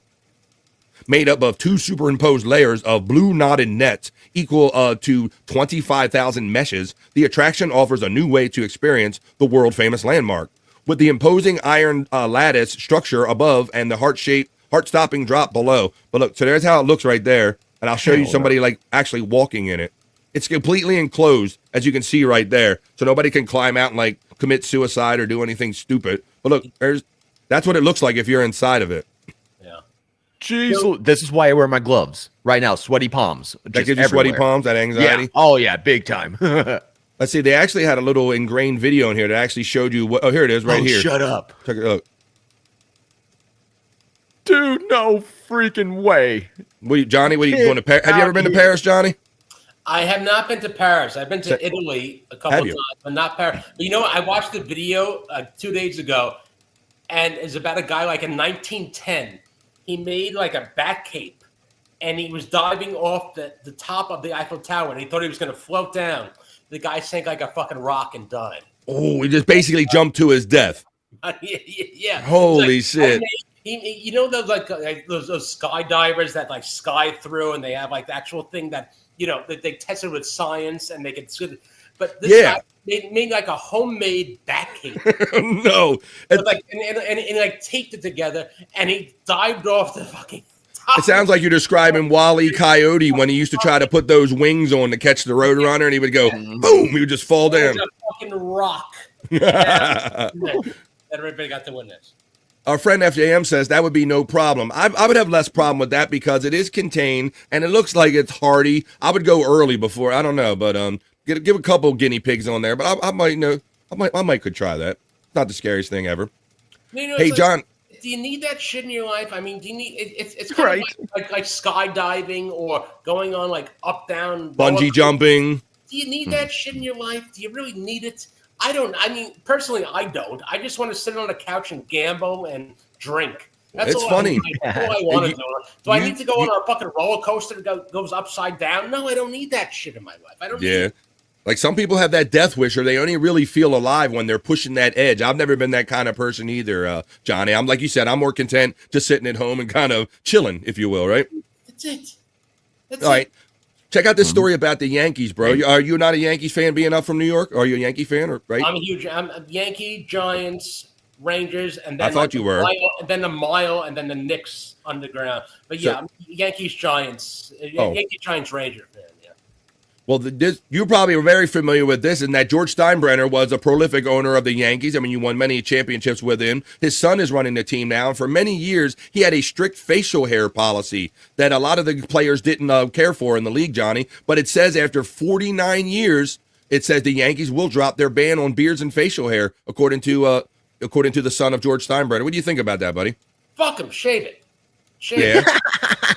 I mean, also, I tried to date. I tried to date the owner, the granddaughter of George Steinbrenner, Haley. She married somebody else, but I used to see her at Elaine's all the time, which was an iconic restaurant on the Upper East Side. And I tried to date her so much. I wanted to get into that family. I wanted to breed into that family. It didn't happen. Yeah, probably would have been a good idea. But it does say the New York Yankees dropped their ban on beards Friday. 49 years. No, shave it. Fuck them. Really? Just as a point, just to say fuck you to everything else. Shave it. Keep it. Keep the policy. Really, up until I want to say, I don't know if it was like the early 2000s or late. Really, a lot of these teams and MLB still had a lot of the teams still had like facial hair bans and stuff. You know what's funny? They just picked up a reliever from Milwaukee. I forget his name. Something Devin Williams or something, and he had a huge beard. And they made him shave the beard. Yeah. Picture of him online. They're like, who the fuck is this guy? We don't even recognize this guy without the beard. Mm-hmm. You know what? Keep it. Just for the sake of it. Just keep it. Keep the fucking thing. But it does say that that Steinbrenner's son met with Yankees of multiple generations. He kind of took this in consideration, and after meeting with all the different generations and hear the player input, he's kind of said that, these guys can have facial hair now. But so yeah, I know some guys, it was a condition of their job. They had to shave in order to join the team. I think fish is okay as long as it doesn't affect the way you play the game. Like you see NFL players with particularly black NFL players with like the hair outside of the helmet. I mean, you can grab the hair and pull it down. As long as it doesn't affect the outcome or the performance of the play, I'm fine with that. Amen on that. Amen. Yeah, you're talking about all that stuff, Johnny. Like I remember when we were taught in school, when you played ball or sports, you never wore jewelry, never wore rings. Now all these guys do is just flash the biggest fucking bling. It's like a bling contest now. Yeah, you could just grab it and bring the guy down. I mean, as long as it doesn't affect the performance of the play, fine. But if you've got long hair outside the helmet or outside, then you can't do that. I mean, that's got to be a fucking rule. On an NFL field, they do that? They wear chains and all that? Yeah, these guys wear their full here. But I've even heard a story about after the game. I don't know if it was Derrick Henry or some NFL player actually lost a big diamond, right? Johnny, you heard this. Lost a big diamond out of one of his pieces, and they had to go basically vacuum the field to find his diamond out on the freaking field. Yeah. F your diamond. Yep. Yeah. All right. See. Well, I got a story that I did the other day, but I think this person can do the little story a little better. I'm going to show you a bikini report about Johnny. Did you hear that KFC, Kentucky Fried Chicken, is leaving Kentucky? Oh, wait a minute. Check this out. Well, the bikini report's going to tell you all about it right now. Go on, tell us, bikini report, about why KFC is leaving Kentucky. Once upon a time, KFC was called Kentucky Fried Chicken, but those days are clearly behind us as the chain is moving its corporate office to Plano, Texas. Though, thankfully, Colonel Sanders didn't live to see this. Kentucky's governor did evoke his memory when condemning the move. Quote, "I am disappointed by this decision and believe the company's founder would be too. This company's name starts with Kentucky, and it has marketed our state's heritage and culture in the sale of its product. Personally, I would have just said the move was finger-licking bad, particularly since it means roughly 100 KFC corporate employees are going to have to relocate. Though, if fast food lovers are looking for a silver lining, parent company Yum Brands is also putting Pizza Hut's headquarters in Plano. So maybe we'll get more crossover promotions. But what do you think about this move? Is it a slap in the face to the state of Kentucky, or just the way the KFC biscuit crumbles? Let us know in the comments, and be sure to follow the Bikini Report for more daily headlines. Thank you, Bikini Report, for that. What do you think, Johnny? Is that an abomination? KFC leaving Kentucky. I didn't hear anything she said, but I was just looking at it. She's a Kentucky 4. That's typically how these bikini reports work. we learned very little other than how good they look in their bikinis, buddy. Kentucky 4.7. I don't know. Like a broad like that in Kentucky, that's like a 4 point. I don't know. Maybe that 4.7. That's a 4. That's a 4 Kentucky. I don't know what you said, but the bikini thing is purposely trying to get you off the message. Yeah. Bikini. I'm all for the bikini report, says our lady friend Stacey Allen, but these poor girls have no idea what to do with their arms when they're reading the news. Yeah, they don't, because they're normally used to doing this or having them attached to a pole or other pole. Anal, what was it? Imholt, the thing with steel toe. She's like that white version of Minnesota. Ooh, yeah, a Minnesota 4. Okay, I get you. I lived in Plano for 11 years. Every headquarters is there, says our friend Shyt Clyde. They must have some kind of sweet tax deal or something that lured them there. But they say it's just the brands itself, like the corporate brands. But I think Yum brand, I think they're still going to keep some of their corporate headquarters there. But just the brand names are moving. But it's kind of weird when you hear it. I like to slap her in the face with something. I'm craving chocolate all of a sudden, says Brian Kowalczyk. Good. Tiffany Washington says KFC and Pizza Hut and Long John Silver is owned by the same company. Dream Man says, does KFC even bro, you even pressure cook your chicken anymore, bro? You lift, bro? Their food seems soggy now. They're still kicking it the same way in my era. Shyt Clyde says, I was a mile away from the headquarters row. It's dumb. Dr. Pepper, Exxon, JCPenney, Frito-Lay, etc. Take your box potatoes and hit the road, says FJM. Oh, I like me some good cafeteria potatoes. And I like that. I don't mind them. All I heard was that she's finger licking good. All right, well, there you go. It's kind of fucking stupid to name your brand off like a particular region. Like Boston Market had something, right? Boston Market chicken. Like you get it in like, Nevada, and they're like, so the Boston part makes it better. It's like, it's stupid to fucking name your brand off a fucking. It worked for a minute, but I don't think they foresaw you having to be all over the country and trying to sell a Boston Market, kind of name or whatever. All right, so Johnny, we did a report about the Yankees now, buddy, but I also have a report about the Mets, buddy. So turns out I'm doing 2 reports about New York sports today. And this one is about Juan Soto, of course, so I don't mean to hit a raw nerve here, but here we go. Because, Juan Soto's a Met now. And, Johnny, I've always been fascinated with these deals that these guys do for their jersey number, bro. Yes. Like when they trade off and do trades, and apparently the league lets them do whatever the fuck they want, bro. Yeah, you know what? Yeah, and I saw this, that Juan Soto bought the guy, I think his name is Batty. He bought the guy a truck to give him his number. Not just any truck, right? So Juan Soto made his way to the New York Mets, and a lot of times these guys, these bigger guys that had a number throughout their entire career, they really covet that number, and they want that number throughout their whole life. Well, number one, fuck Juan Soto. How did I know that was going to come up from a Yankee fan? Number 2, as a Yankee fan, only fags and cucks are Met fans. All right, well, look, beyond that, I'm going to get into this deal here because I'm fascinated, Johnny, that I figured that the league would kind of want to play a hand in this or get something, but they let these guys do this. And what Juan Soto did, he used a small slice of his $765 million, that is obnoxious, contract to surprise his New York Mets teammate, Brett Beatty, with a new SUV on Thursday as a reward for giving up his number 22. Soto gave the veteran infielder a 2025 Chevy Tahoe RST estimated value at $80,000 outside of Clover Park in Port Lucia, Florida. The Mets players reported earlier this week to go to spring training campus. He says it's all yours, Soto told Beatty in the video of the presentation posted on the Mets social media. You can drive it and everything, Holmes, right there. So, yeah, it's not just any little thing, bro, like $80,000. So I think you've heard about watches and all kind of like stuff being cars and all kind of stuff being traded for these numbers, Johnny. Yeah, listen, you grow up in New York. You're a New Yorker like I am. You have the Yankees, which is the most prestigious historical winning franchise in all of American sports, and you decide to be a Met fan, you are a liberal cuck beta piece of shit to be that. Oh shit! Well, here's hate yourself to be a Met fan. Met fans hate themselves. They and hate themselves.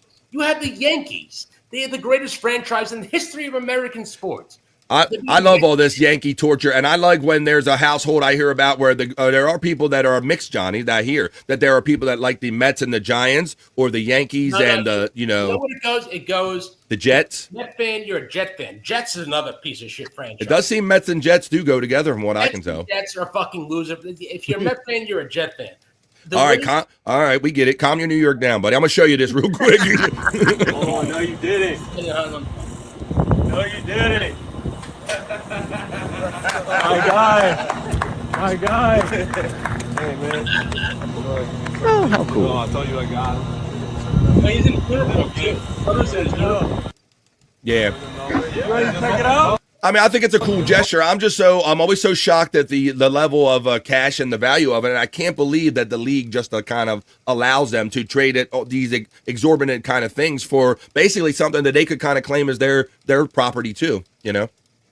Yeah, that is a good gesture. I mean, you give the guy a fucking truck to give him his number. Yeah, it is. You know what, Soto? I'm glad Soto's off the Yankees. I'm glad he's off. It opened up cap room for us to get pitchers and infielders that we need. Well, bro, you don't even want to get me started to talking about baseball because number one, I'm an Orioles fan. We're supposedly in the AL East, but I don't think that our team can compete salary cap wise with the rest of the league. I think we do nothing but develop players that end up getting signed elsewhere, like Manny Machado's and shit. Like you kind of like the old Moneyball A's. You're kind of like.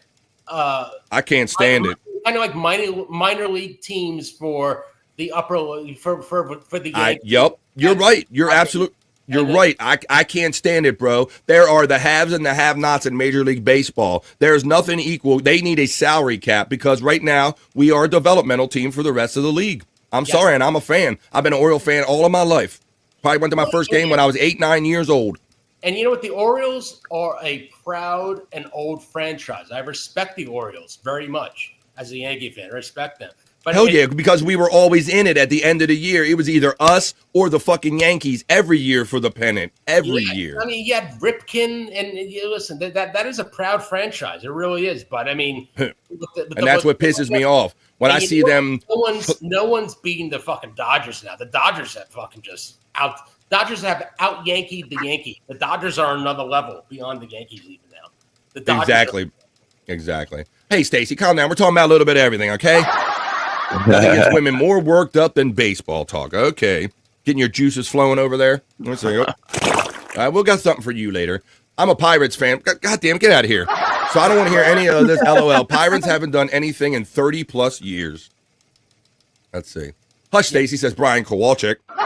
Men are talking. The Cubs used to be the farm team for the Phillies.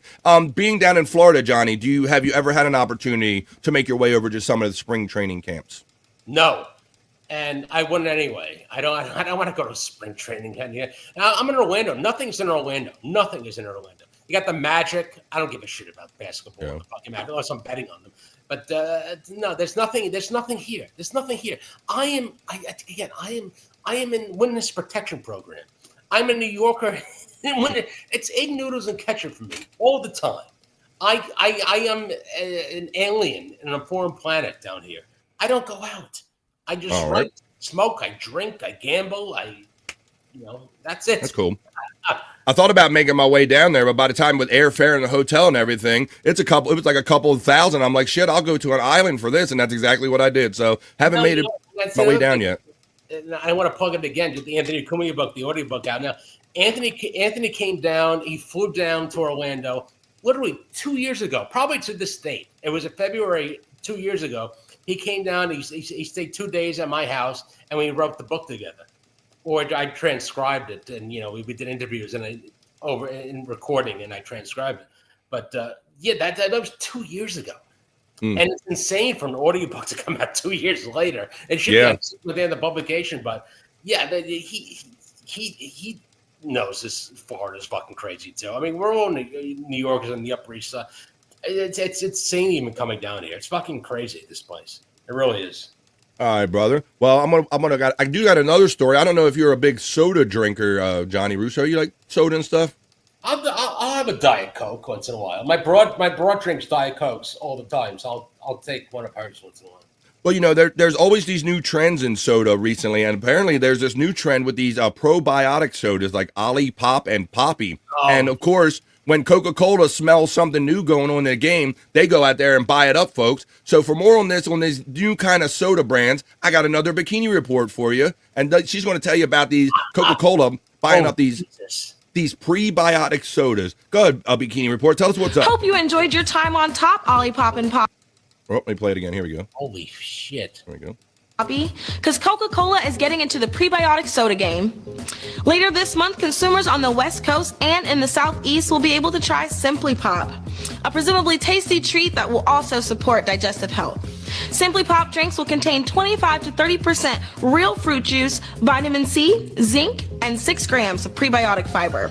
Less than Ollie Pop, but more than Poppy. Now, there's no guarantee that this move will pay off for Coca-Cola. We probably all remember the last time the company chased a trend, and Coke Spice left a bad taste in all of our mouths in more ways than one. And the health benefits of prebiotics are still being debated. In fact, Poppy is reportedly in settlement talks after being sued over health claims made by its marketing. Still, there's no denying this is a growing market. Though still a small part of the overall soda market, digestive health soft drinks were a $440 million industry in 2024. Damn. That's more than double what it was just 4 years earlier. Damn. Do you think Simply Pop will be successful? Comment below and follow the Bikini Report for more daily headlines. There you go. So, yeah, they're trying to sell you on a healthy soda, Johnny, with prebiotics, something that can help your digest. What are you buying it? Listen, I just watched that with you, and I didn't listen to one word. Yeah, because that is the trick. I often said I should do quizzes and kind of ask what was the topic, what did she say, and see who could pass the quiz. It's almost like reading like a book or a page of newspaper. When you get to the end of wait, I don't get what the fuck that is. I have to reread it again. It's no one listening to that. No one's buying that fucking product because of that woman saying something. No one. If you get to the end of that, like I just did, I have no idea what she just said. Dude, that's a common experience here on the Bikini Report. Really Deadpool says, I would live in that Epcot hotel with the maglev train that goes through it, Johnny. If he was down in Florida, that's what he would do. Let's see. Here we go. Now we're getting into the regional list, and I don't even want to go up to Canada with this necessarily, but Terry Needs starts with the Pop Not Soda. So Chunkster says, what is soda? A phosphate? What is soda? You mean pop? Terry Nee says this is gross. Chunkster says there's only one stomach settler, and we all know that is Sprite. Right, Perry? Shut the fuck up. Sprite is the best. It's way better than 7-Up. I call bullshit. Bet it tastes just like it, says Dead Fool. Yeah, so they're talking about like putting real sugar in sodas and probiotics as a way, because they know that people are moving away from sweet drinks, Johnny. I think they're trying to lure people back. You know, when I'm not drinking vodka at night, I drink water during the day, and I just use a fucking Brita filter with the faucet. Brita filter faucet, drink that, and you know when I drink at night and I gamble and I sit on the couch, I'm drinking vodka. But when I'm not drinking vodka, I'm drinking water. So My daughter has the Brita jug. I wouldn't bother with it, but I'm still a tap guy. I got tap. I'm living that tap life. No, I can't do unfiltered tap down here. Water is shit down here. You're right. It does have that aquarium back taste to it. You're not wrong about that. When I go to Florida, I do bottled water. I do bottled water here. Do you, Bob? Yeah. Yeah. I don't like to taste the water. All right. Well, done. All right. Now, what are you soda pop? Soda pop? What do you got? Oh, well. I mean, here it's called pop, but I call it soda. I just call it soda pop usually sometimes. But I've been podcasting with mostly Americans for the past 4 years. So yeah, I mean, it's insane that water. It's insane that water should even have a flavor. It should be water. Nothing. It should be nothing. There should be no water. Regional water is a thing. It is. Ooh. I remember my uncle and aunt used to come down from Saskatchewan and stay at our house, and they would bring Saskatchewan water because they said that if they drink our water, it would give them the shits. Yeah, that can be a thing because it has different probiotics or prebiotics. It's got them natural prebiotics in it, Bobby. Right. Yeah. Water should be the most neutral thing ever. There should be water. It should taste the same. It just fucking looks. Yeah, it it doesn't. It doesn't though. Water has different tastes. It's fucking crazy. I think this is in reference to Johnny. It sounds like someone is bricked up over that bikini report. Let's see. I never remember even the plot of Wonder Woman, says Terry Name. Exactly. Ginger ale is for nausea, BF. Yes, my wife believes in that, and she won't enjoy a ginger ale at any other time because she associates it with only being sick. Ginger ale is a good mixture with vodka. Vodka well, gin is good. JFK Head Chunk, he picked up on your little say that you kind of do like Bob Levy does. You say vodka. Headshot. And a little vodka on it. Vodka and Werder. So New York, says Terry Name. See, they're coming in with the soda pop, the vodka, the New Yorker. Order. The ginger is a natural stomach settler. I use Zero water filter, Propel water for FJM. I assume Bobby has some kind of maple nicotine pop. No, that's not a thing. My sister just simply says iron. Maybe it's the iron in the water. Because some people have hard water. Saskatchewan, such a funny name. Poo biotic, says JFK Head Chunk. That's probably more accurate. Colway Korean water filter. Restaurant quality ice make instant boiling water. Aquafina is the choice of water for Michael Hartnett. What about sparkling water? Don't get me started on sparkling water. Pellegrino. You get Pellegrino. All right, and ginger ale. I don't like. I'm not much on the filter, the total purified water. Like when we get bottles of pure, it's like they took too much out of it or something. Seltzer? Do you like seltzer? I don't really. Water? I don't really have any much opportunities to enjoy a seltzer, but I don't care for it. I've had it before. It's a good mixer. Seltzer's a good mixer. Get some Sprite, the best stomach settler. Exactly, right, Perry? Shut the fuck up. It is the best stomach settler, and we're going to find out what Perry's up to tonight. Yes, Bob. You know what? You know what, Johnny? You know what I just did? Uh-oh. I just went and bought Spare Me on Audible. So there you go. Oh, shit. There you go. Yeah. See, you made a sale on air. Look at that. I think you just made me $3.38. There you go. Right on. Noise. Well, because that book is about Anthony Cumia, but I also know that Johnny Russo is also a fan of our friend Bob Levy. And you know, Johnny, at the end of every newscast I like to do, Site Clyde has saved all of these great Miserable Men segments when Bob attempted to be the newsman on the Miserable Men show, right, buddy? Yes. So I like to always tag on what I call a miserable news history moment at the end of every kind of newscast that we do here right on the Vibe. So that's what we're going to do now. And today we're going to take you back to June 28th. The year is 2009. Bob Levy and all the boys up in Sirius Satellite Radio doing the Miserable Men Show on the Howard 101 channel. And as we like to do here on BF Live, when we do the miserable news history moment, whenever you hear Bob Levy mispronounce a word or a phrase, you type it in the chat the way you thought you heard it. Hang on tight, folks, and here we go. It is miserable news history. Buffalo girl, won't you come out tonight? Now it's time for Miserable Men News with your anchorman, Bob Levy. Where's my paper? Thank you all. Good evening. My name is Bob Levy. I am here to inform you about what's going on in your world today. Hello, world. Boy, is there some exciting news to report to all of you. First thing on the list, I have an 8-inch cock. I have new teeth. Julie's fiance is pregnant. What? Oh. What? They dropping news in. No. On the first shot, I got her pregnant on the first shot. Good for you, Bob. Finally. Good for me. Good for you. Are you pregnant? Yes, she is. The race is over. You beat me. Come on, give me a hug. Oh, that's how I remember. They were saying who was going to get their girl pregnant first. I think was the competition they were having at the time, right? Yeah. And so it sounds like Shuli won. We're getting it aborted in 2 weeks. We just wanted to beat Levy and Chris. I'm kidding. Use a plastic coat hanger. I'm kidding. We're both very excited. This is unbelievable. Yes, it is. And that's the news. Remember when I said it was going to take 10 years for you to get to me? Yeah. Let's go, Joel. Yeah, you be nice. You know what the good thing is? The baby's going to look exactly like Shuli as soon as he comes out.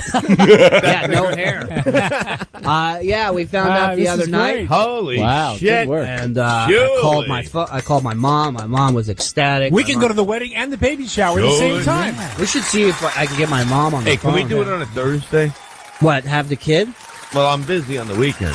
I'll try, but Mark's got a gig on Thursday. So Wednesday. Tough one for me. Wednesdays? Why are you at the reception at the Pink Balloon over there? And Yeah, we'll go watch his band. Shirley's had a bastard, baby. So does this mean that marriage will come up quickly? Well, yeah. To be honest with you, we want to get it done quick, just for be honest with it, for insurance purposes. Let's do it live. Let's fucking go. We'll do it live. Bob's a reverend. Bob can. I can marry you. I have a fucking paper, dude. Yeah, he has a paper. It's somewhere in the house. Hold on. He has a paper I somewhere have in somebody the house. here that's supposed to marry me. Oh, this is Shawnee. Oh my Yeah, God! surely you just blew my mind there, but buddy, holy shit! Hey, man, I'm sorry. I gotta catch you off Shawnee. guard. You really did. That's awesome, man. You should come up and have a play date with me. Me and my kids. It'd be a good time. Wow. Now We got to get him to move down here. Can you marry me and my fiance? If you're for real, yeah. I mean, this ceremony would take 8 hours. But they can do it in Hebrew. Yeah, no one. I can marry them in 4 hours. Go ahead, Shawnee. I'll do it for $10. Bucks and a cake. And a case of Pepsi Blue Ridge. That's easy Well, for you Shawnee, to say. thank you very much for the nice compliment. Christine wrote. My wife wrote. Damn Jew. Yeah, and you know what?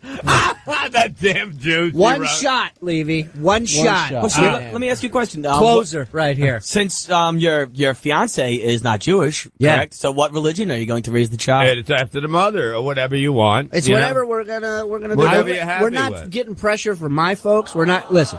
My parents learned at an early age that I'm kind of gonna march to my own drum. And I would raise it black because of that sports thing. You guys can make a lot But of money. your parents are straight from Israel. They're just not like American. Yeah, but they're not Jews. Orthodox. They're like we used to drive to go to restaurants on Friday nights and at Eat sundown pork. and see all the Jews walking the temple and laugh.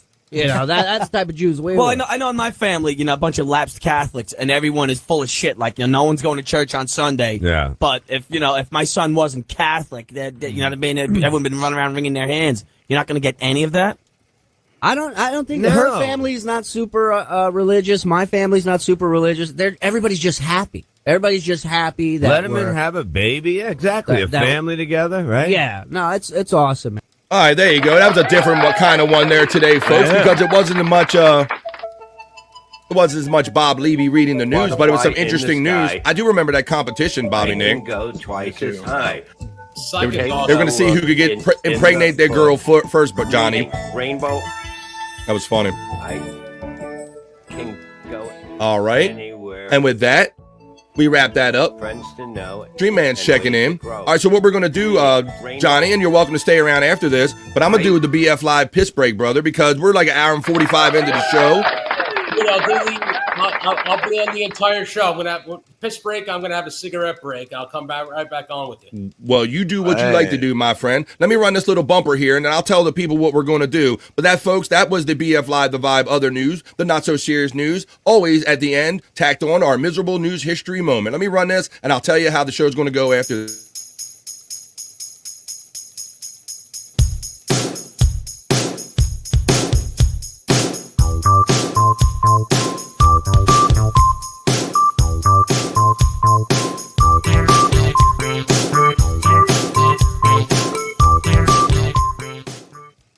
I hope everybody's having fun today. I need a piss break. Because I am. But yes, I am overdue for a piss break. You know, we do 3 hours of live content here every day, Monday through Friday, and typically 1:30 is halfway, so we're just a little bit past that now. So I'm going to run the piss break. It's about 2.5 minutes, but we're not even near done having fun, folks, because I got all kind of stuff written down here. We're going to do the National Day Calendar. We can do Psych Labs. We can do Soulful Horoscope Readings. We can do Perry Talk, but I got to get around to the Juicy Man meeting the Bricked Up. All of that and more right after this 2.5 minute piss break, folks. So like Johnny said, this is your time. You can grab a drink. You can grab a smoke. You can grab a friend and tell them that ain't nobody has more fun than we do right here on the Vibe, right here in the midday, folks. So come back. Don't go anywhere. We're coming right back after this for basically a whole nother show on the other side of this 2.5 minute piss break, folks. Don't go anywhere, and we'll see you in 2.5 minutes. As soon as I find us to click on here.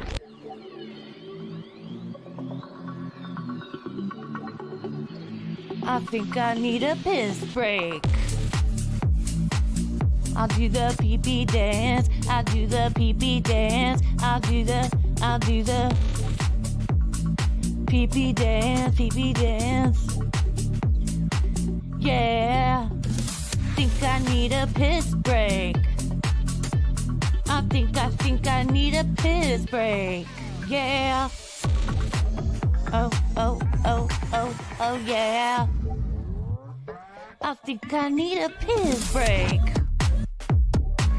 I do the pee-pee dance. I do the pee-pee dance. Yeah. I think I need a piss break. Oh yeah. I'll do the pee-pee dance. Oh, watch me now. I'll do the pee-pee dance.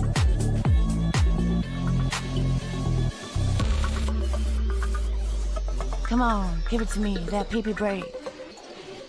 DJ, hook it up. Drop that beat. Yeah. I'll do the pee-pee dance. I think I need a piss break.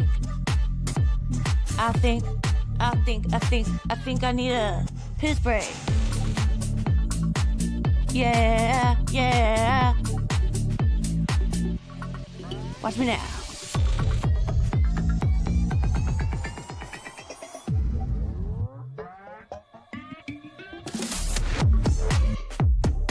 Pee-pee breakdown, pee-pee breakdown.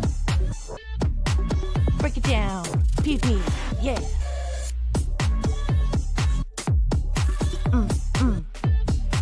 Think I need a piss break. I think I need a piss break. I think I need a piss break. Oh, yeah. Wash your hands. Don't be gross. I know you touched your pee-pee. It's perfectly fine if you touch your pee-pee because it's yours. I touched my pee-pee and I liked it. All the time, man. How you doing, folks? We are back from the piss break. That felt good, Bob. I was like, oh, it was pretty good. I needed that. I needed the piss break because I ate a bunch of grapes this morning. So I thought you were going to say that you ate when you took your first piss break or something. I don't know. No, I just had a bunch of grapes and they were very good. And I just couldn't stop eating them. And yeah, ooh. A lot of fluid in those.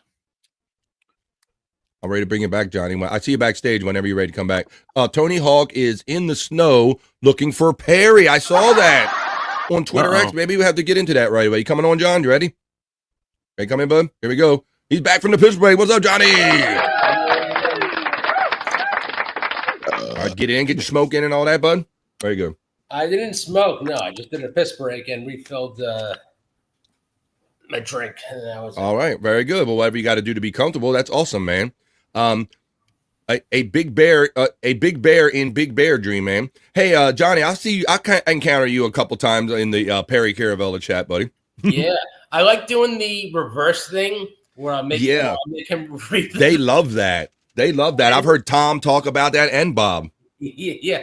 So he has to read it once backwards, and then coming back, he knows there's an insult coming at the very end.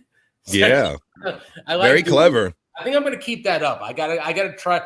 Well, I like to do the comments when Bob is on too. I don't know if I do it so much with just Perry alone, but when Bob and Perry on, I like to do that because Bob knows what's going to happen, and Bob. That's right.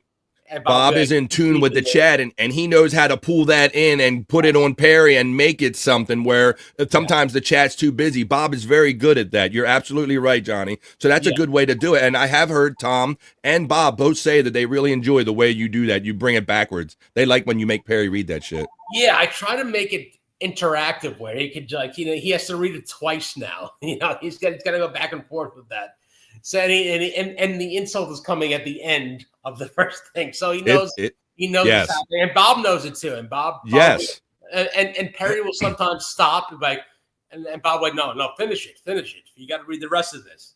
I'm psyched for the movie coming up, bro. I had my friend, I don't know if you watched the show last week. I had Brutal Pain. This is a friend of ours in the chat family community. He was in the movie and he was on last week. Yeah, I know Brutal. I think I was on Chris Abel's show. Okay.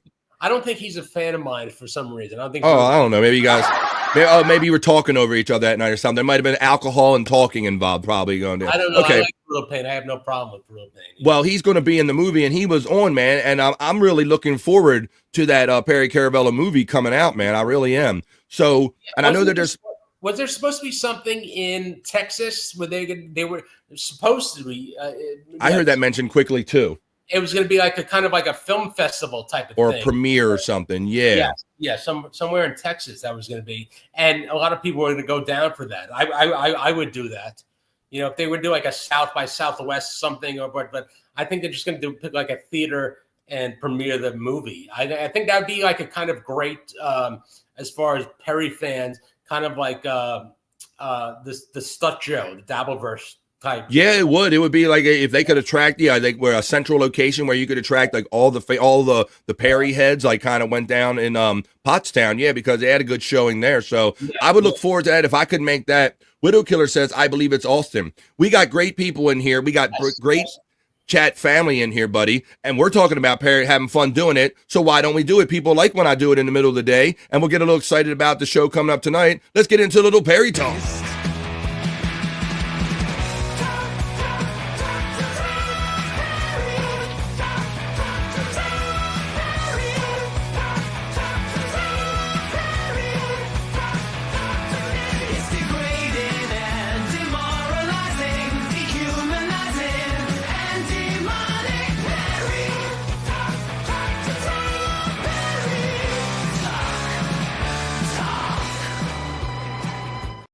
That's right, folks. Let's get into it. It is PCL Friday night.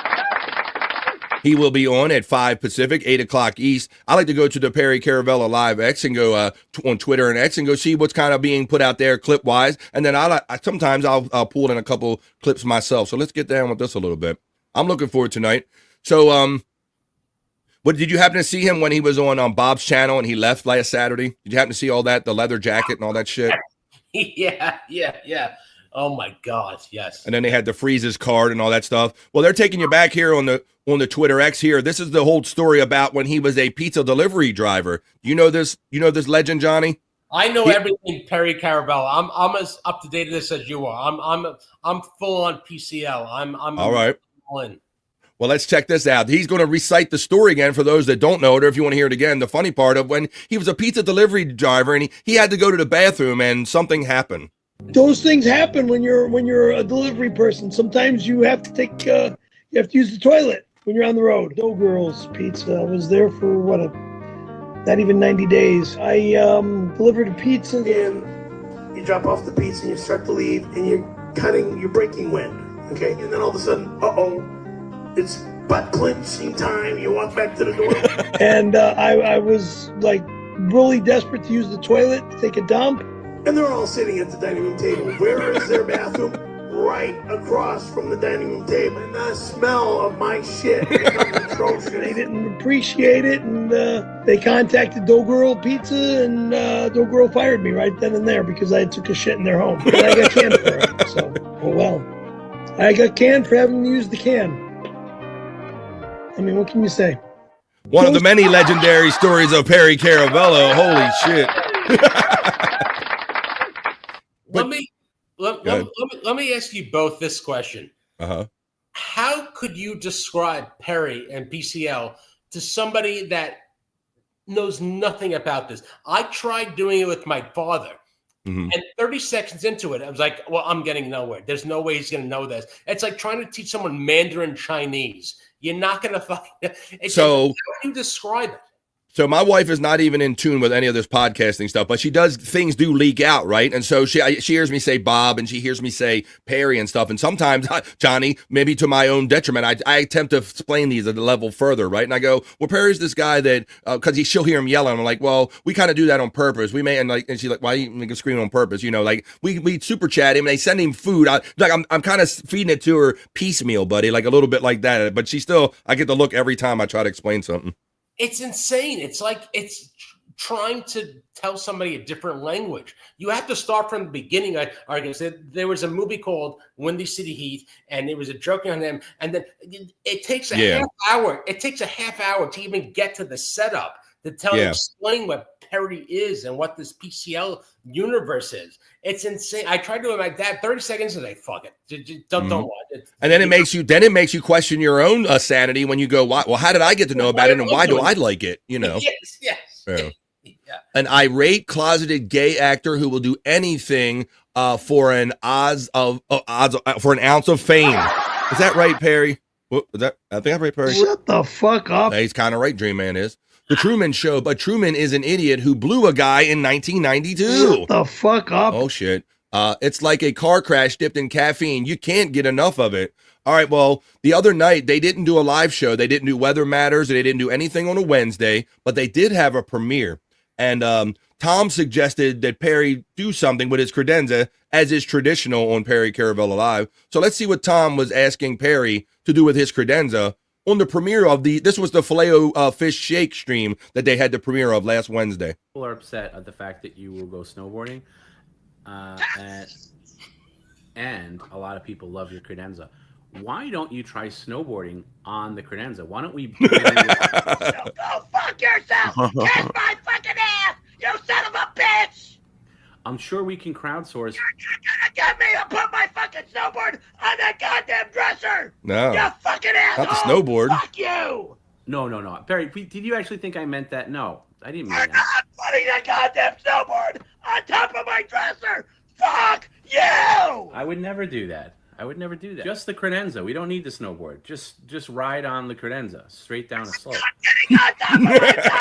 Just not the board, just the credenza. Put the whole thing out in the snow. To like mold feet to the top. One is allowed in my house. You understand me? You can't explain this to somebody, Johnny? Into like a deluxe, like mega snowboard. Get the fuck out of here! Take a lot of money. We gotta like somehow get a truck to get the credenza to, where is it, Big Bear? Fuck you! Fuck you! Fuck you! Oh my God! My goddamn fucking computer! You son of a bitch! We sand it down a little bit. Look at that big baby hissy fit. There's other considerations too. Maybe actually we turn it into a bobsled. A Bob Levy sled, I said during the chat the other night. Got to turn that thing into a Bob Levy sled. Hey, I'd like to know your opinions on this. He's been doing this for years now, and he knows people like to see him blow up and scream and do it. And Perry probably knows this, that he likes that he's suspected the blow. At what do you think it's performative at some point? Like he's going to do it out of just because it's expected, or is it natural? Where's the difference between performative and natural? It always occurs to me as real rage. I've seen momentary, there's been moments where he's had little moments of clarity, like, oh yeah, I'm the crazy person, and everybody thinks it's real fun to send me shit and make me scream. Like he has these limited moments of clarity and awareness, but I'm fascinated how he gets wrapped up from one media share to another. Like one media share tell him to go fuck himself or something in that girl voice, and the next one will say it's Scarlett Johansson, and he'll totally believe it. Yeah, I think that's a thing too. And they also talk about like Perry moving. Perry, I mean, that's a perfect set. You can't put Perry behind a green screen. Perry's got to be interactive with the room. So you can go to the kitchen and there's cameras everywhere. You can go to the bed. Yeah, the in real life is the best thing for Perry because just him standing on a stage and trying to be funny wouldn't be as effective. No, you can't put him behind a green screen. But it's getting to a point now where it's like Perry knows people watch him to blow up and so he knows that. So where is the point where it's performative and natural? Yeah. I don't know. I think that rage. I think he loses. I mean, he might have moments, but I think that rage that he gets himself into, buddy, it's just too much. Yeah, I think so too. Yeah. I mean, either way, I'm going to watch anyway. I'm a PCL guy for life. I love Tom B. Happy birthday, Tom B. I love the show. I'm watching, but yeah, it's like Perry knows kind of in his own mind that he knows people watch him to blow up and to get that rage. But it's like, where does he know where natural and performative come in? You know.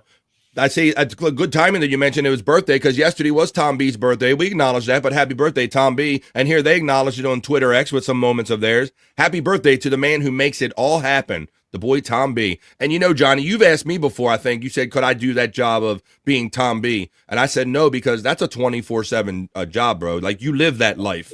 You're getting text messages, voicemails. Right. That is a 24/7.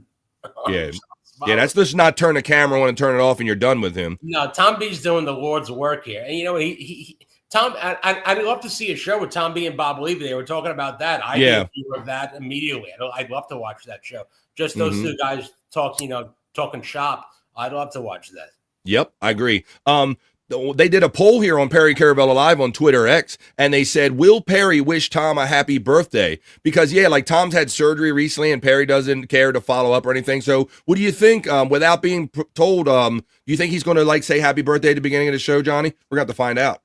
I think he'd have to be told to recognize that he's like, oh, okay, it was my birthday yesterday. Okay. Yep, I think so. Yeah, it's going to be a kind of a... He won't do it on his own volition. He'd have to be recognized and told that it was his birthday to acknowledge that. Now, somebody mentioned this in the chat earlier and said apparently there's been a Tony Hawk and Perry kind of appearance or something together. But let's see how it's going. Let's check in with the real Tony Hawk, and this is the real Tony Hawk, Perry. Shut the fuck up. He's real, damn. I don't use Will Kabik or whatever. No. Hey, I'm just putting out an APB. I was with my good friend Perry Caravella last night. I don't know exactly what happened, but I'm in the snow. Uh-oh. Whoa, my God. I hope he's okay. I don't even know where I am. I'm just on the roadside somewhere, but it's snowing. And we know if it's snowing, Perry is here. If you all can help me look, I'd appreciate it. Hey, there you go. So Perry might have actually gotten in the snow, Johnny. He might have gotten it.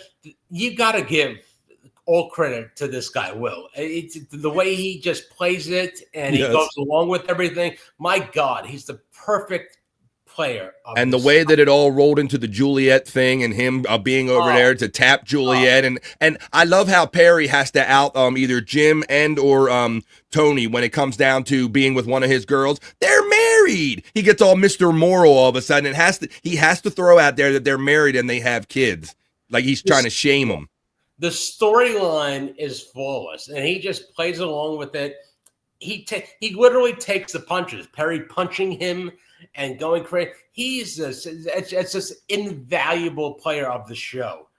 Well, my boy Bone Loads turned me on to Perry a couple years ago as we started podcasting and everything. And one of the first things I saw was cart narcs when they aggravated him running around his car and putting the magnets on and shit. What? Oh God! That was so fucking hilarious. Apparently, here's like a little animation of kind of how that went down. This is some cart narcs right here. That's not where the cart goes. They pay people to take the carts back. Well, they pay people to collect carts from the cart return. That's right, little boy. People are also paid to collect trash, but we shouldn't make their job harder by littering everywhere. And they pay hotel maids to clean up your room, but you shouldn't make their job harder by pooping in the sink. Shut up, Cartnark. And that's why it doesn't pay to be a lazy bone. I want you inside me, Cartnark. Cartnarks. Damn. There you go. And they were featured on that Woody show for a while. I know that. That is so fucking hilarious. And you know what? Credit to Tom B also for making the Cartnark guy, his bodyguard, making him a character into the show. Yeah, well, I know that Cartnarks, they know Officer Lawrence. I know they're familiar with each other. There you go. Yeah. Well, apparently, here's another little animation.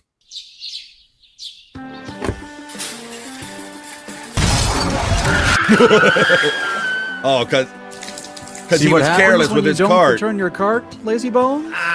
They made me check out my own groceries, so I'm going to leave my carts out until they pay me. First off, no one made you.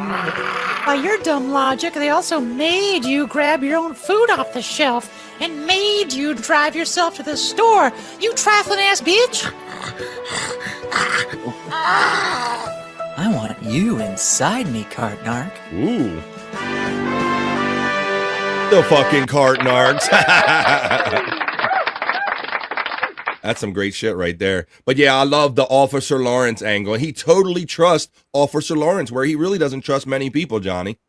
He does, and it's hilarious. And it just goes on as his bodyguard. I mean, Tom B for creating that and thinking of that. This is. I don't even know how to explain it to you. And we're both members of this PCL community, and we love it. I don't even know how to explain it to you, or how or why we love this so much. It's just a thing. It's a thing. I don't even know how to explain it. It's just it's like a fucking I don't know. Absolutely, brother. Well, there you go. Let me see. I thought I had a couple little other links here I was going to play for. I want to make sure I don't have anything else before we move on. I think that's kind of it. But we're looking forward to the Wild West movie coming out sometime later on. I do have this. Ooh, let's have fun with this. Let's finish up with this because I actually been singing this and jamming the last couple days, and this is one that's been there for a minute. Let me stop. Let me show you this one. This is how we're gonna wrap up our Perry Talk segment, so we can get on to some other fun stuff, folks. This is a lot of fun. But let's talk about the motherfucking pool party. Oh yeah, 1992. Motherfucking pool party. Oh yeah, 77 deuce deuce. Motherfucking pool party. Oh yeah. Reseda, California, motherfucking pool party. Yo, Perry Caravello, we're coming to your house. There's a pool party happening. No one will be left out. Now, June 26th is the day the party's planned. No ladies are permitted. Every guest will be a man. There'll be 15 dudes sleeping on your living room floor, on the ground in your kitchen. 15 more. Randy Callahan is coming. The party's gonna rock. He'll join you in the pool and he'll whip out his. Oh yeah. Motherfucking pool party. Oh yeah. Marlboro cigarettes. Motherfucking pool party. There'll be 40 dudes swimming in your pool all at once, eating sandwiches, smoking cigarettes and blunts.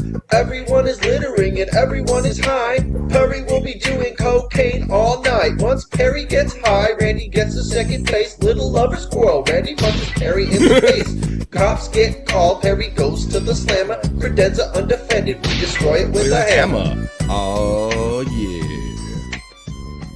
Motherfucking pool party. That's fun.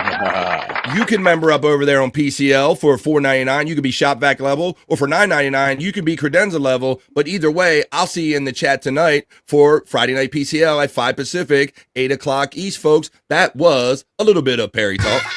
Talk. Perry Talk. Perry Talk. Talk. Perry Talk. Talk. Perry Talk. Perry Talk.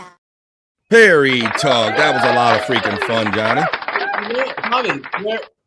You have people like Robert Iger, who was Tony Soprano's son in The Sopranos, said that he was a fan of PCL and Perry.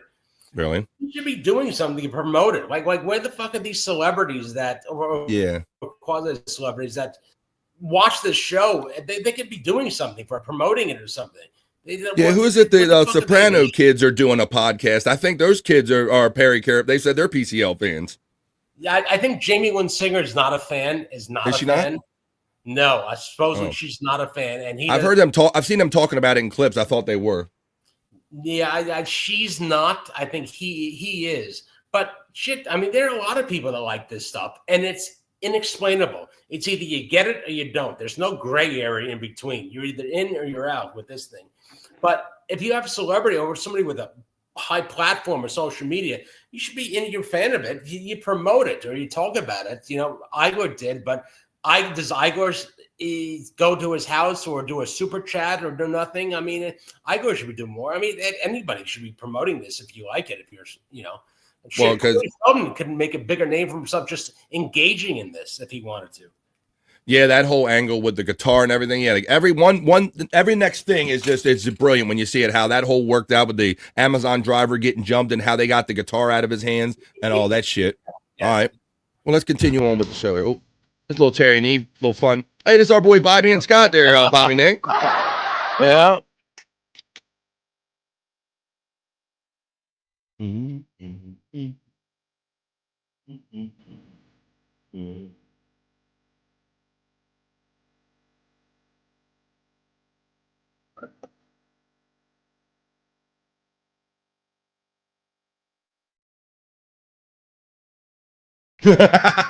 Buckshot Kid, I think nailed it right there.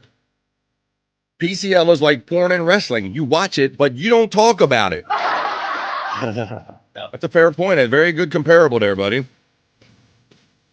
This is Terry and E having a little fun with our boys Bobby and Scott. Hopefully Scott will be joining us again in the upcoming days and weeks as he gets his computer situation straightened out. All right. All right, Terry and E. Thank you there, buddy, for the fun. Speaking of fun, I likes to read the horoscopes on Monday, Wednesday, and Friday. Johnny, what is your sign, my friend? Virgo, September 13th. I didn't realize that. I'm the 21st, man. Are you a big 1982. All right. Now, are you a big are you a big believer in this? Do you believe in any part of astrology, if you will? Not at all. I think it's all bullshit. But I'll go along with it. Well, everybody has different points of view, and that's fine. Because I said, I'm Italian, and I went to Catholic school. So you're a skeptic by nature, yeah. Well, I'm an atheist, but I'll roll with the. I'll go to I'll go to church, and I'll roll with the punches. So it's the same thing with the horoscopes, and I'll roll with the punches. All right, well, so this is what we do because, like I said, I think the personality traits that are attributed to, like, Virgos, I think they're terribly accurate. Maybe the daily horoscope isn't always, like, dead on. What's that? Virgos are basically Nazis. Like precision, performance, on time, strategic thing. High expectations of themselves and others. Yeah, all that stuff. You're absolutely right. Well, why don't we do this? Rather than guess on all this, buddy, let's go over to my studio and I'm going to read some of these horoscopes and we'll see how many of these traits are maybe true or maybe just bunk as we roll over to do some BF Live's Soulful Horoscope Readings for this upcoming weekend to see what the stars hold in mind for us. So let's do that now. It is time for Soulful Horoscope Readings. Hey, are you feeling lost in search of life's answers? Well, search no further. This is BF's Soulful Horoscope Readings.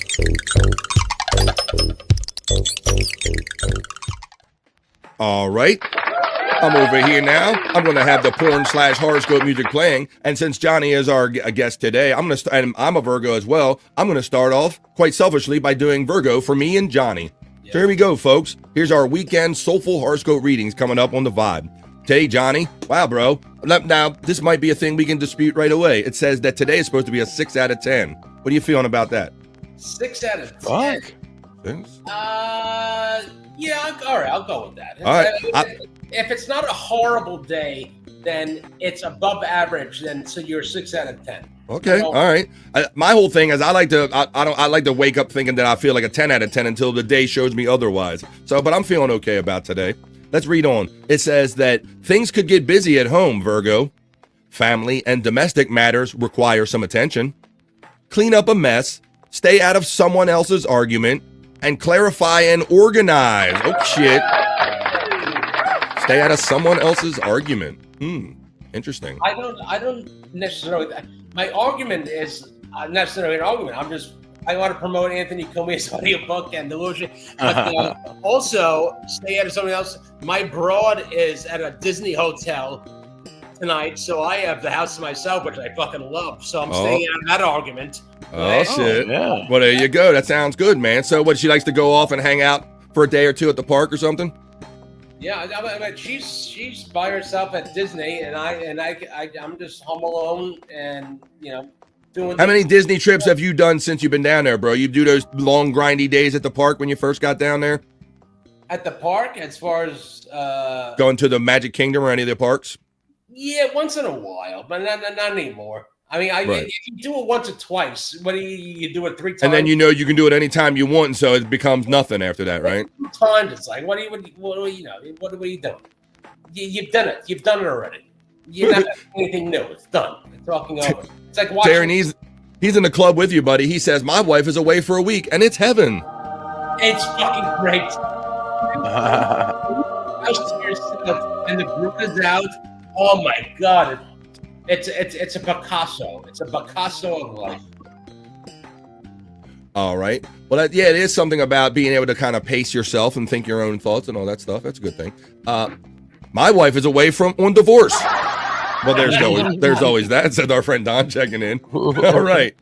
Well, let's get a couple signs in there. I'm going to do vegetarians for my boy Bobby Nick. I failed to mention everybody, but I thought most people that watch know that you're supposed to throw your sign in the chat, and I will read them soulfully. So I'm going to go with my friend Bobby Nick over here. He's a Vegetarius/Sagittarius. So, Bob, here comes yours, buddy. Let's see. Yours says, today is an 8 out of 10, buddy. Thank God. I'm back up. I'm back up from the 6s. Fuck Look, yeah. I had two 6s in a row. All right. How about it also says for Sagittarius, it says personal dreams could seem distant or impossible, but don't give up. Keep your promises. Do what you said you would do and advance step by step, Bobby Nick. Ooh, baby. Gonna get to you, girl. Step by step. Never mind. Let's see. Don can't afford it. My wife's bringing home. Kids on the blockhead, or what the fuck were they called? Step by step. On the block. Ooh, baby. Gonna get. Yeah, I didn't know I was going to go there. Yeah. All right. That's why I'm poor, Don. They're talking about can't afford it. All right. Well, let's see. I don't have many here. Let's read a couple of these here. We don't have Mandy Diffin here. We got nobody. Nobody really wants to do Soulful Horoscope Readings today, Bobby Nick. What the hell? Normally it is a very, very popular, but maybe it's not today. Maybe we can get on to some other stuff. Oh, look, Reenie's checking in with Gemini and Taurus. Here you go. I failed to tell people to put it in their chat, but let's do Gemini and Taurus for my friend Reenie, who must be on the cusp. So here's Gemini first for my friend Reenie. Today's a 7 out of 10, Reenie. It says to be receptive to your partner's views, even when you disagree. Listen carefully to avoid miscommunications, breakdowns, and remember common commitments. Keep your sense of humor, Gemini. All right. Now here comes Taurus. Because nobody does it like the bull. This is for Sight Clyde. This is for Ding Dong. I believe this is for Wendy Pack and all of our Taurus friends. Here is your Soulful Horoscope reading. It says for Taurus, whoa, today's a 6 out of 10.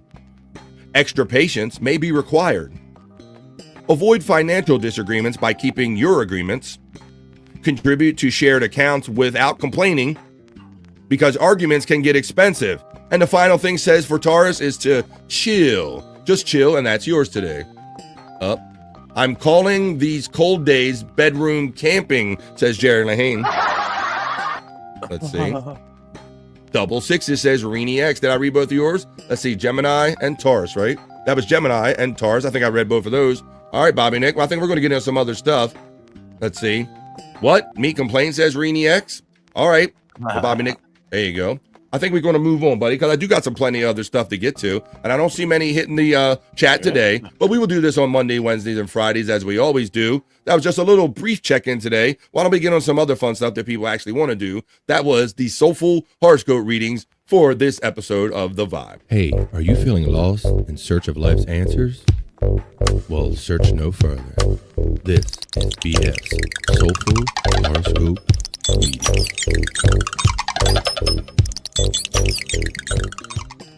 Yeah, we are back. We're having it, hanging out with Johnny Russo. Johnny Russo is here, like, hanging out and promoting the fact that the audio book of Spare Me, the book he did with Anthony Cumia, is now available, I'm assuming, on Amazon, right, Johnny? Yes, Amazon, Barnes & Noble, anywhere where your books can be sold. Audio now on, thank God, the audio book. You have no idea. That sense of I can hear that sense of relief in what you said it there, buddy. I'm like we didn't deal with. I have a literary agent, but we didn't deal with. We did the deal on our own without the literary agent. So usually the literary agent would get the shit from the publishing company to relay to Anthony. And you would have been out of it, and you wouldn't have cared either way. Shit. I was the shit. I had to relay everything, and Anthony. It's just doesn't want to do stuff sometimes. Right. So I was the one in between. I was the literary agent, unfortunately, but thank God. Everything And it was a weird set of timing because when what you tell me, what you describe it was in and around the time that he had his heart attack and his heart surgery and all that stuff. Not only that, we were working at that time. We were still working on what the cover of the book was going to be. We wanted it to be Spare Me because Prince William had a book called Spare. Like he was. So we did a play off that. So it was Spare Me with Anthony's childhood, and so we were working off that. And that was a fucking chore too, because the publishing company was like, "Oh, the resolution isn't good on this picture." I was like, "Well, fuck off! You make it fucking work. I got this picture. You should make it work." And, I understand. I was the literary agent, which I don't want to be. I don't want to be literary. I'm not a literary. So I was the in between the publishing company and Anthony. But we didn't do literary agent because it saved us both 15% on everything we make. Yeah. But it being the in between sucks. All right. Don, you get my dream. Not to be on. Okay, we're gonna continue on with the show. I get your acoustics. All right, they're talking about random shit here, and we're talking about having fun here on the vibe. We're coming up on it's 2:22, all deuces here. While I'm coming to you from the East Coast, United States. I forgot to change back from my horoscope reading studio to my regular studio. I'm gonna tell you, Bobby friend. Thank you, man. I'm slipping a little bit. It's Friday. I'm a little scattered all over the place because apparently my brain's ready for the weekend, Bobby Nick. But I'm not done having fun yet with you. We're gonna finish up this show today.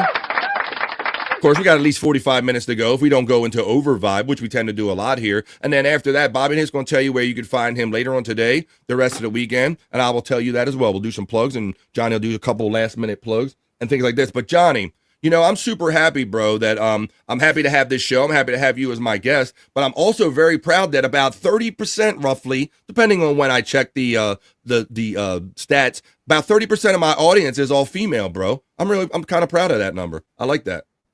Yeah, that's cool, man. I mean, you've created a show where it's kind of it's almost family. It's a community, and people love each other. People come here every day to watch you and to come together as a community. Yeah, thanks. But I'm really glad that women are a big part of my demographic. So I noticed that, and I said, you know what? Because the vibe is something for everybody, and I am going to do Bricked Up for the guys, so I'll let you know in advance. But I have to do a segment that's just for the ladies. They said we're going to submit some pictures to you, BF, and we're going to do some juicy man meat. So this is for my 30% of my lovely ladies that are part of this vibe community right here, ladies. Here it comes, and guys, we will have a palate cleanser with the Bricked Up. But this is for the ladies. This is Juicy Man Meat. Juicy Man Meat. BF loves it the most, that's no lie. We hit a party time and everybody. Juicy Man Meat. Juicy Man Meat. Go get your straight. Yes, it's true. Get the party started. It's just for you.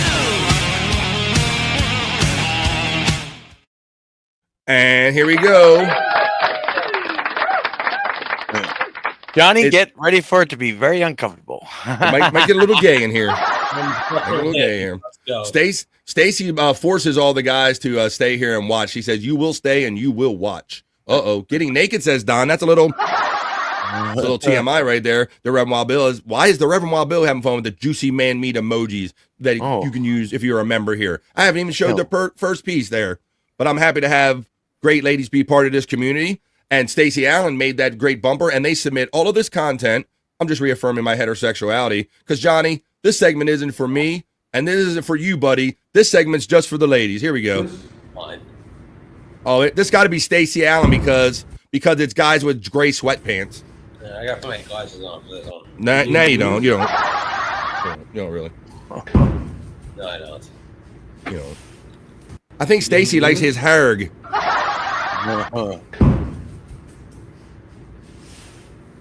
Jesus. All right, that's enough of that. How many times I got to show the same thing? I get distracted by the chat. The Reverend Wild Bill says, Sure. It was the chat. It wasn't my peak. It wasn't my erection. That more than the rest. I do not. I know, and it's all lies. Not the bees. LOL. Hoya from the Reverend Wild Bill checking in late. Terry Nee checks in with the most generous and colorful $2 super chat and says, "Stop showing me in videos." Well, stop sending your herg Yep, Stacy is Miss Gray Sweatpants. Damn it, of course, when I show up, I won't get, how's it go? I'll tell you. Oh, Stacy gives it a 10 out of 10. That guy is a pussy. I used to do push-up handstands. But did you do them with your harg hanging out? Did you do that? Let me see. Here comes directions. The chat. Yay. Stacey Allen says, I don't get distracted by the chat. I get distracted by his juicy man meat. And Sweet Scorp. See, it brings all the ladies out, as you kind of noticed here, Johnny. All right. Well, let's do a couple more pieces for him. Like I said, I have no idea what I'm about to play because I didn't get this and I didn't submit this. This is Juicy Man Meat for the ladies. BF.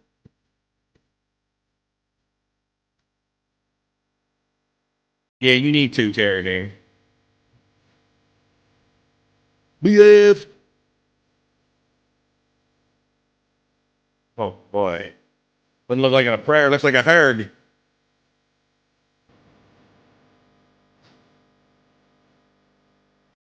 Calm down, Stacy. The music behind it is hilarious. The music gives it that kind of guidance. That Don's just emasculating all of them, calling him a pussy. Corey Estefan shit. Terry's over here jerking it. Now he's throwing in my armchair comic emoji. I don't know what that's supposed to mean. Oh, that's 100% fake, says Buckshot Kid. That's what I like about this. All right, I like the reactions of the guy. Here we go. Oh, this must be more Stacy submissions today because here you go, ladies. And like Terry Nee's going to start timing me, Bobby Nick, because he thinks everybody says that I like this. I do this segment longer, but it's not true. I do not like this more. I like pleasing my ladies more.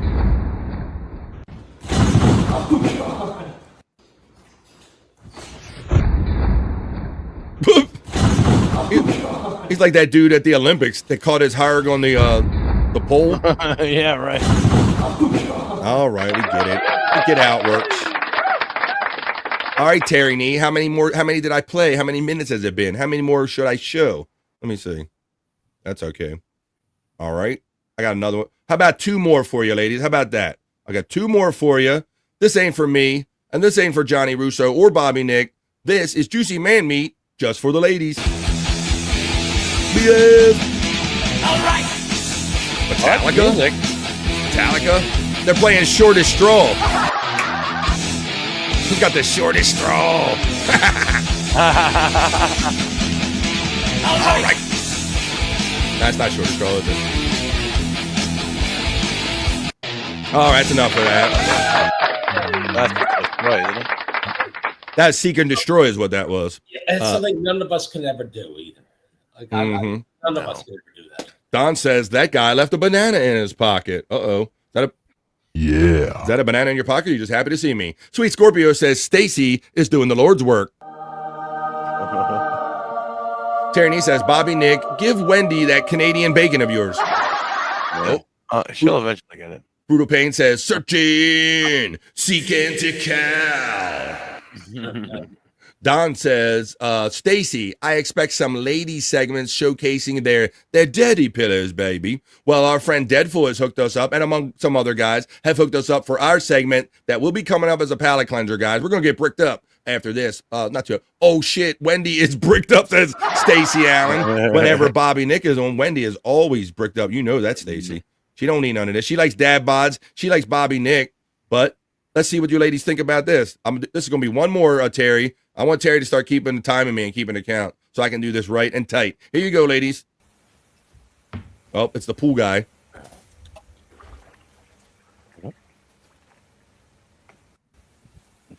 Even the dog is looking at his herd. Will it?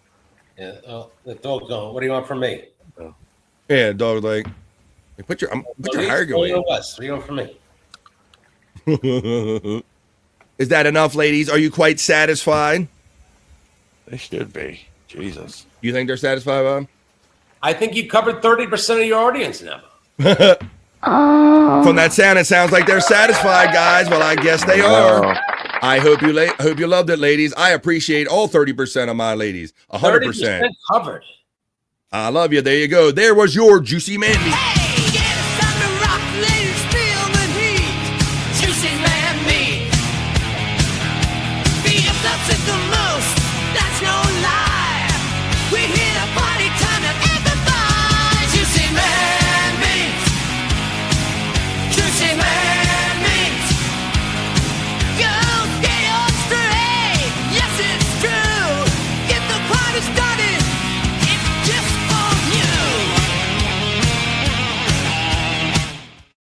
Oh, ladies, I forgot that I had something that somebody sent me. So I guess I got a little bonus. Juicy man meat may be combined with a Terry knee knowledge break. I'll show you what I'm talking about here. You say, PF, what are you talking about? How could you combine those two things? I'll show you how Terry knee did it right here. What do you call that, Terry knee? Oh, you called that one. Oh, I know we called that one. Here we go. I had to give it a name because he didn't give it one. Oh, here we go. This is a Terry knee knowledge break that also kind of doubles as a kind of a sexy tip for juicy man meat. It's like a public service message, guys. Check out what Terry knee's putting down here.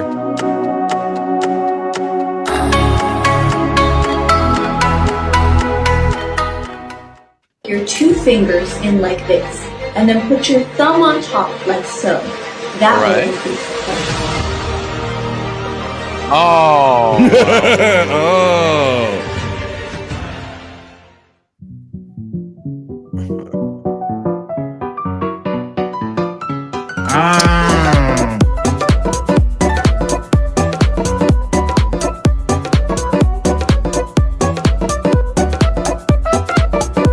There you go. That's a little sexy Terry knee knowledge break. What do you think about that, guys? How about you think about that golf metaphor there, Johnny? That's going to stick with you. You're going to perfect. I think he is satisfied the 30% of the audience. Now I was talking about because Terry knee he gives us the knowledge break. He was talking about that fingering method with that girl. How white I am. I with your white ass. You extra bright. I'm the whitest Italian. I'm south of milk. You're south of milk. That does have to be something, being a very pale Italian. Hey, what happened to him? Didn't come out of the oven right over here. I don't go outside unless I have a cigarette to look my. God damn it! I'm happy to break 100. Let's see what everybody said about that, and let's get on. Ladies all hit their pause buttons. He must work out. Terry is a girl's name, says Stacey Allen. There is that. Terry Francis. PF can't stop. Jerry, I just screenshot the fireman. Yep. Uh-oh. Don't know what they're doing. Don't want to know. A northern Italian says Terry knee. I wish I was northern. Not even, huh? No. Rainey, I do on Bikini Report half the time. Ooh. Pauses their shit. Well, we don't really need to know what you do in the privacy of your own home. There are guys during these segments. We really don't need to know. That's what we call TMI here on the Vibe. Let's see what I got here. Where is that? I'm gonna show a couple things here. I was gonna show some let's do some today's mission. I'm gonna show you some missions from today if you choose to accept them. These are some funny things, some anecdotes and stuff. Check out these. Today's mission, should you choose to accept it. Let's see if you choose this one. This is a funny one. During conversation, casually and offhandedly mention that you just shit your pants. Today's mission. During conversation, casually and offhandedly mention that you just shit your pants. You just shit your pants. That's today's mission. Did you do that? Oh yeah. Oops, I crap my pants. Advertisement. All right. This might be a fun thing that you can do with your friend's house if you go over, or maybe it's somebody that you're not so friendly with, if you choose to accept today's mission. Today's mission. Carefully pour half a cup of dish soap into your friend's toilet tank so the next time they flush it, it explodes in bubbles. What do you think? That's a little twist on the upper decker there, Johnny. Next time they flush it, it explodes in. You've heard of the old upper decker that Jim Jim used to talk about? Jim Florentine? Yeah, oh yeah, Jimmy Norton's well familiar with that upper deck. Yeah. Let's see. Here's another today's mission, and this is especially timely with the whole egg thing going on. Here's another today's mission, should you choose to accept it. Check this out. Let me unmute it. Mission. When at a friend's house, go to the kitchen and use a marker to draw faces on their eggs. Not bad. That's pretty harmless. When at a friend's house, go to the kitchen and use a marker to draw faces on their eggs. I think your eggs went bad. All right, there you go. I just want to play a couple of those. Had a couple of those in the hopper. Well, man, Terry Nee's being defensive about being called his name, saying it's a girl's name because he's on it. He's saying, how about Terry Bradshaw? How about Terry Crews? How about Terry Fox? I don't know Terry Fox, but I know the first two. There you go. All right, calm down, Terry. Oh, Lord, Terry. Calm down, Terry. All right. Well, Oh, I got another segment I can show you guys. So let's get into that. How about this? We're going to keep having fun right to the top of the hour and maybe past it. But let's do a little bit of this. I think I have a little thing. I have AI would like to see that. Johnny Russo. You see all this crazy AI shit that's being produced nowadays, bro? All this content. Yeah. Absolutely. It's great. It's crazy. What did I do? Oh, wait a minute. Where did I put that? Shit. That's AI saw the wrong AI file. Yeah, so I have some cool AI stuff. Now, bro, they've been going back. They did like a real life version of The Simpsons. They've done the Jetsons, Star Wars. They've done all kind of stuff. But let's see. Let's play this a little bit here. Oh, god damn it, it's unavailable. Somebody took that one away, so I guess I ain't playing that one because that was a link to something.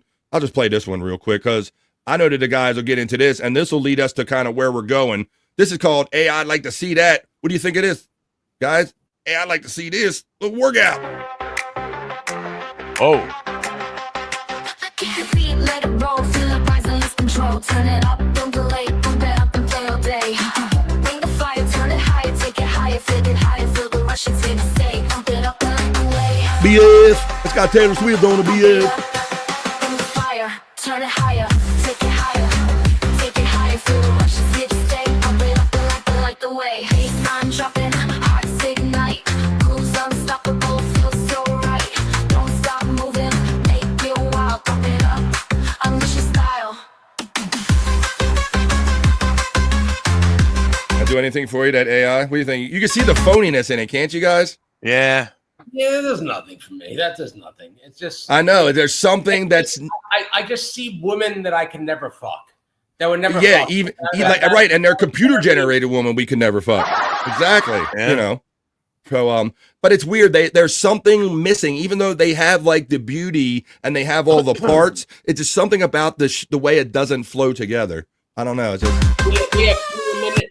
Yeah. Give me a minute. I gotta get my charger. I'll be right back. all right, buddy. I'll put you backstage and I'll bring it back in. All right. So there you go. It's a little Yeah, AI. I don't know. It's kind of like there's still a fakeness to it, right? It is. It doesn't really hit you the way it should. No. It doesn't have that natural feeling. Terry Bradshaw, our Lord and Savior. Terry Stamp, the Collector movie. See what I mean? No bricked up BF. It's coming, you knucklehead. Let's see. I even threw that in there. I threw extra heterosexual content in there that the ladies are going to give me shit for. I had no idea that was Taylor Swift. BF is a Swiftie. It might be AI, but the one looked like Bob Levy. Whoa. Oh boy, I could show you something that looks like Bob Levy. Let's see. How about this? Let me find this one real quick.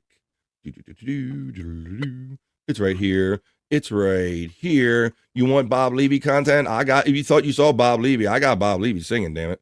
Let me see that. Right here. Here we go. Coming up right now. We're kind of, Shyt Clyde is interwoven with this show at this point. So here it is, a little Shyt Clyde. This is Bobby Tits. Bobby Tits.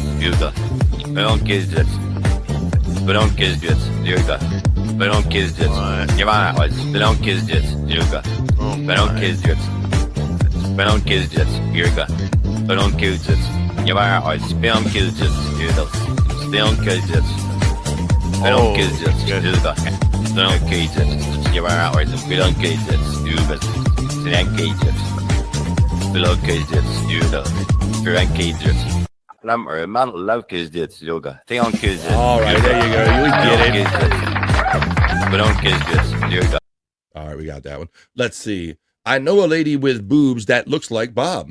Oh, there you go. I just played it right there. There you go, buddy. See, we think along the same way. And bro, you said you sent me something earlier. I'm not sure. You gotta give me some more clues in the chat about that. If I might be overlooking a piece of content with so much. Johnny's back from getting that charger. Johnny Charger. Johnny Charger is back, man. All right, good to have him back.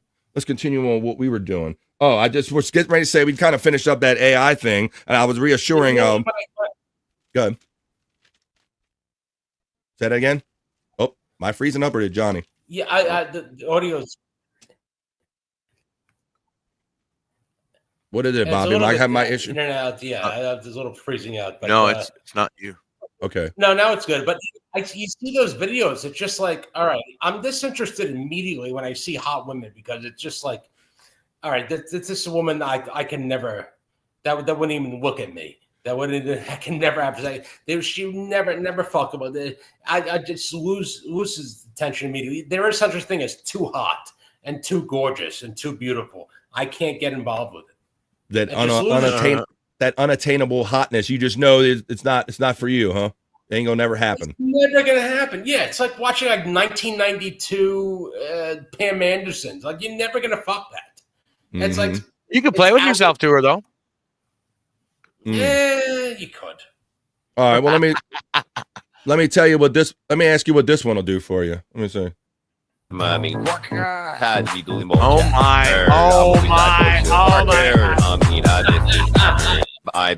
Starting bricked up early, guys.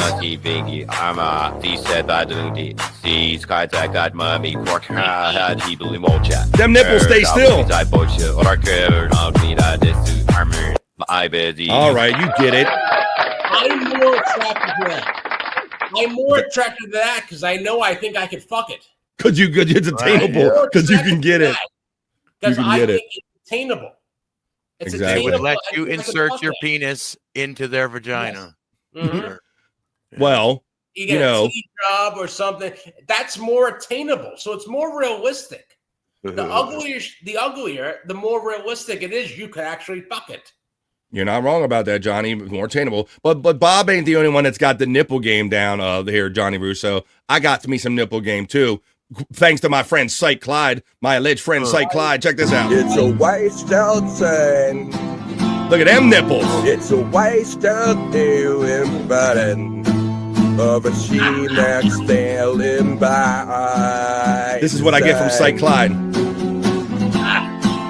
Keep my crap on the sand. Keep my hat about man. Oh fuck, I reach. All right, it's quite enough of that. Pepperoni nips over here. There you go. Well, you guys stand those things down, Bobby Friend. Jesus. Look, we got Oreo nips, says Jerry Lahane. They them straight up. I'm not a salami guy. I'm a pepperoni guy. All right, guys. Well, it is 2:44, and we've had fun in between segments. He could feed a family of 6 with them nipples, says Deadful. All right, bros. Well, we kind of, man, I want to hold you in my arms. Holy shit, bro. Oh my God. That's Bobby. Maybe, hopefully that's through you, man. Oh no. I thought I did something with those nips there for a minute. That wasn't real, Wendy. That wasn't me. All right. But let's do this, guys, because look, I showed the AI video, and now I showed you those Bobby Nips videos and my nips. So we're just kind of working our way up, working ourselves up into a fraud, because now it's our turn, guys. It's time for the men for Get Bricked Up. Keep cooking in the kitchen, making it right. Working with some wood, keep me up all night. Charging through the day like a queen on the throne. Everything she does got me feeling grown. Bricked up, got the vibe. Singing up the world, I'm watching her fly. She out the pushing and meet you, that's will. But I'm in full of you, I'll stay right here. Bricked up, get bricked up. Bricked up, bring me up. There you go, guys. That was also made by the awesome Stacey Allen. It is our segment, guys. It's our turn to reaffirm our heterosexuality. Bobby, looks like fried Canadian bacon. Stacey Allen is ready to get bricked up too with the boys as we start. We get in the last 15 minutes of BF Live The Vibe 252. It's been a great day. It's been a great week of shows, and it just got even better. Not because Terry Nee put hugs in the chat, because Daniel August showed up, and not only because he showed up, but he gave me $19.99, and he said, Bob's floppy titties. Oh, hey, Bobby Nick. What's up, BF? And good no to the chat. How you been, Daniel August? Yeah, brother. Thank you for the most generous $19.99, Daniel. Yeah, we're probably going to see you in the Perry Caravella live chat tonight. I know you hang out there sometime. Who ordered the large pepperoni, says Dream Man. Apparently I did. Jerry Lahane, welcome back, Daniel August, because he knows it's been a minute. So did Stacey Allen, because they know that Daniel is chat family. Well, Daniel, we've been here, and we're still doing it, man, every day of the week, Monday through Friday, 12 to 3. Whoa, Daniel, bro, I appreciate you so much. Not only did you just give me $19.99, but my Stream Element bot tells me that you also just tipped me $50. Daniel, I'm not worthy.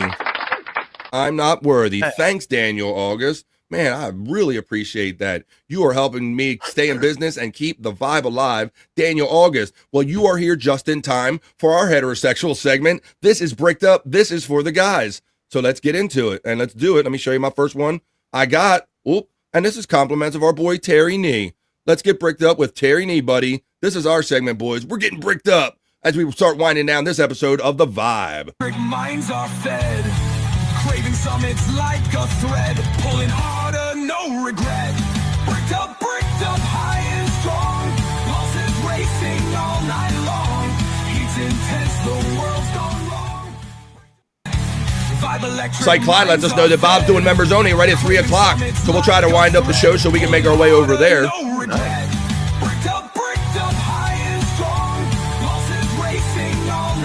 Look that way, and I'll blow ya. Oh, there you go. Only in dreams, fellas. Let's go for some of that. Only in dreams, fellas. Once again, if you didn't hear me over the music and being bricked up, Site Clyde reminds us that Bob Levy over there on the Levyverse is going to do a members-only show immediately following this show at 3 p.m. East. So if you're not a member over there on the Levyverse, you got to member up now and be over there for those members only. Terry Nee is clapping. Terry is short for Teresa. Damn. Stacy going hard in the paint about that. Bro, thank you, man. Making up on missed shows. Man, I appreciate you, bro. And that really does help me continue doing this. Thank you for your generosity. Let's continue to get bricked up here, Daniel August. Let's finish up in a great way. All right, let's do this. Come on. Boom. Oh, I like this one too. A matter of fact, I think I found this one because I want to get bricked up. So let's go. Let's get bricked up with this one, boys. Oh, check out this talent that she's got, boys. I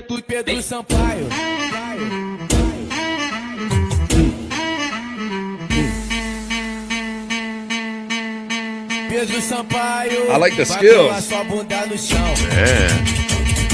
Can make a move. I wonder if she can do that if there's an impediment in between them. I'm wondering. Yeah. There's like an impediment in between them. Can you do that?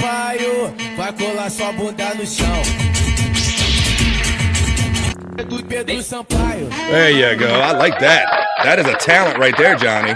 Fuck AGT. I like that talent. You know, it's like looking at a Lamborghini that you'll never drive. It's like it's nice to look at, but you'll never experience. That is the plight of every man, isn't it, Johnny Russo? Is that you can always keep looking at the menu, but you can't have everything on the menu, can you? Just can't eat it all.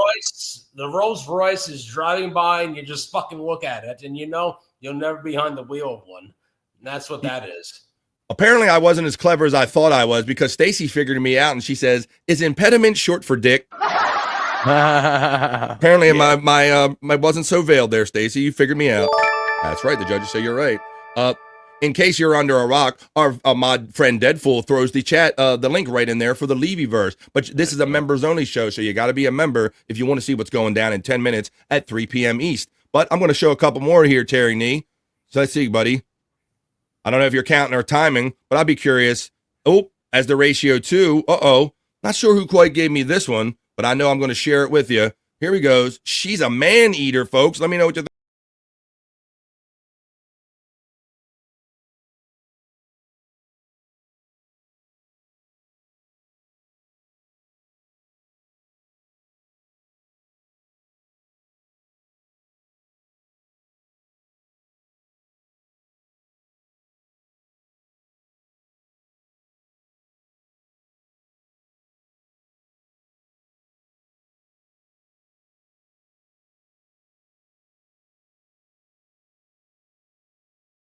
Here she comes. You can only hope she's a man eater, Johnny.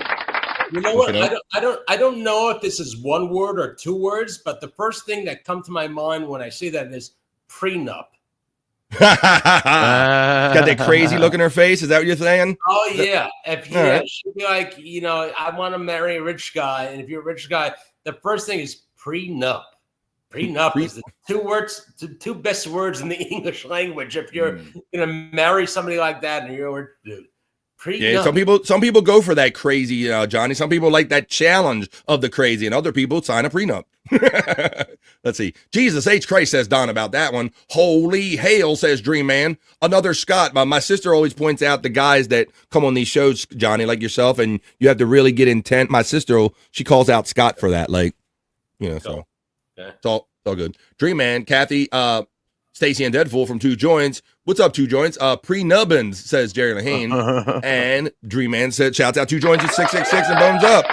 Well, I got a couple more for you here, folks. At post-nub. What the fuck? Man, guys are hard to satisfy. How about this one? Let me know what you think about this one. Save a horse, Whoa. God damn. Oh, the good old horseback riding. You can't. BF. You got copyright music, BF. Oh, look, jiggling. They jingling, baby. Go ahead, baby. They jingling, baby. Go ahead, baby. All right, I think I got maybe two more, and then we're going to do some plugs, and then we're going to ease on down the road. Oh, I'm not going to show that one because that has too much side boobage, and I don't want to get my channel taken away from me. So we're going to continue on to this one. Oh, how about that's something I pulled. There we go. Yeah, I'm not showing that. That's a little too much side boobage. Oh, let me think about. Let's see what you think about this front boobage on this one. There we go. Couple more for the fellas here. Like my woman, how I like my coffee. Big tits. Oh, yeah, okay. Well, I like my woman, how I like my coffee. Big tits. Too much makeup there. Well, I like my women, them titties how are I phony like my as coffee. shit. I don't know. Big tits. That's okay to me. Well, I like my women, how I like my coffee. All right, we get it. We like big tits. We get it. What do you say I find one more that we can we can go home on, if you will, fellas? One we can go home on. Let's do this. Let's find one we can go home on. And then we're going to ease on down the road. I think I had, what did I have? Oh, okay. This might be it. Oh, here we go. Yep. I'll play this one. And then we are going to do some plugs, and we're going to find out where Bobby's going to be the rest of the night and the weekend. And I'm going to tell you about replayables tomorrow night on Saturday night on 100 Proof Podcast. We had fun last night on Rumble and a little bit of YouTube. Well, but here you go. Here's our last piece, guys. Let's get pricked up. Oh, let's see if there's sound of this. Oh, no sound to it. So you got to imagine what's being said. It's okay with me. There you go. No sound. I do not feel icky. It's not fake. He needs a puff pass. Let's see. AI. Hey, I would like to tap that. Let me see. But there you go. Yeah, baby. Rub it. Yeah. But that, oh, wait a minute. Oh. I don't. It's just. Look what you got, Johnny. Johnny's perplexed.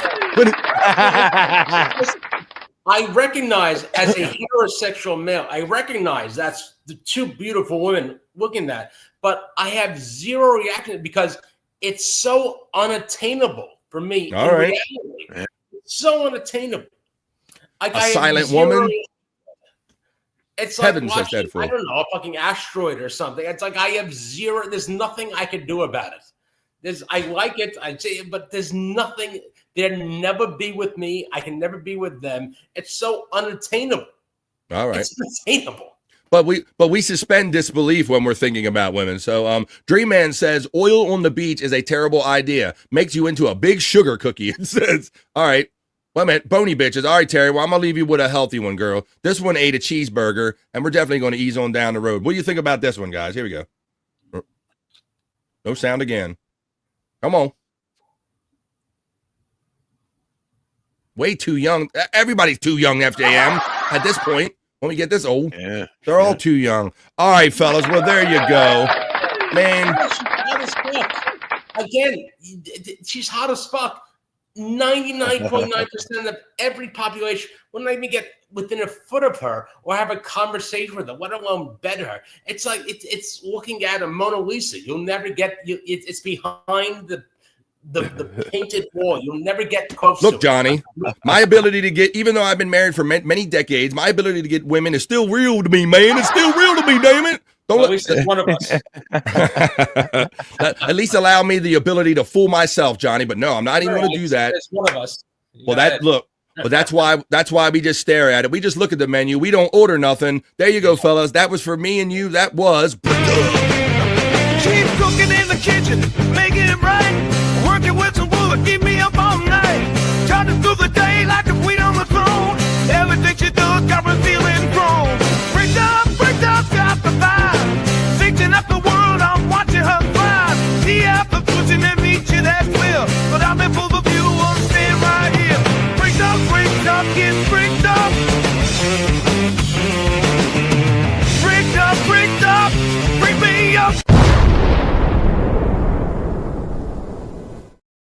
All right, boys. And because Terry Nee has been on it this week, and he's been so generous with what he puts out, I got another little bonus Terry Nee knowledge break that we're going to try to finish up and still get over there to check out Bob's as close as we can get to it. So let me do this. This is a bonus Terry Nee knowledge break, much along the same lines of the early one. Like I talk it, walk it like I talk it. Yeah. Take my shoes and walk a mile, something that you can't do.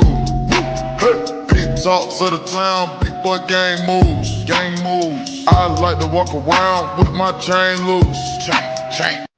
Oh, look at me at the end. What the? Oh, no. You ruined that perfectly good video by throwing me in at the end of it. Terry, you knucklehead. So there you go. That was a little late Terry Nee knowledge break. And this has been a great day, a great week of shows. I'm so happy that Johnny asked to jump in today. This has been a lot of fun. There's still been 30 or more people in here the whole time we've been here. Johnny Russo, thanks for joining us today, buddy. I'm going to let you do your plugs first. Any last words or plugs you want to give on your way out, my friend? My friend, thank you for having me on. I appreciate it. Love your show. Love coming on and just shoot the shit with you. Anthony Cumia audiobook. Please go and order that and watch out for the Luis J. Gomez book coming out in about 6 months. But it'll be on Amazon way before that. Just love you, Bobby. Thanks for having me on, man. Thanks. Appreciate Johnny Russo. Look for his links as Shyt Clyde has been throwing them in here. You can get the Anthony Cumia book, Spare Me, and now you can get the audiobook wherever books are sold. So thanks for joining us, Johnny Russo. I know that we also got our boy Bobby Nick. He's got a lot of stuff going on this weekend. Lots of plugs. Probably doing something tonight, and I know he's doing something all weekend. Tell us where you're going to be, Bobby Nick. Oh, yeah. Tonight at 7 p.m. Eastern, you can check me out in the Lunatic Lounge. Yeah, that's at Bobby Nick 1978. So go subscribe over there, guys. We're trying to get the members up too. So only $4.99 a month. Subscribe over on that channel at Bobby Nick 1978. And then Saturday, I will be in the lounge.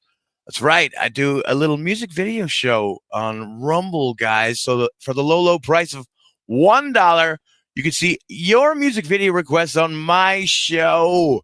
So go over to rumble.com/The Bobby Nick Show and give me a follow over there. There you go. And then tomorrow night as well at 7 p.m. Eastern, No Filter with Andrew and Friends.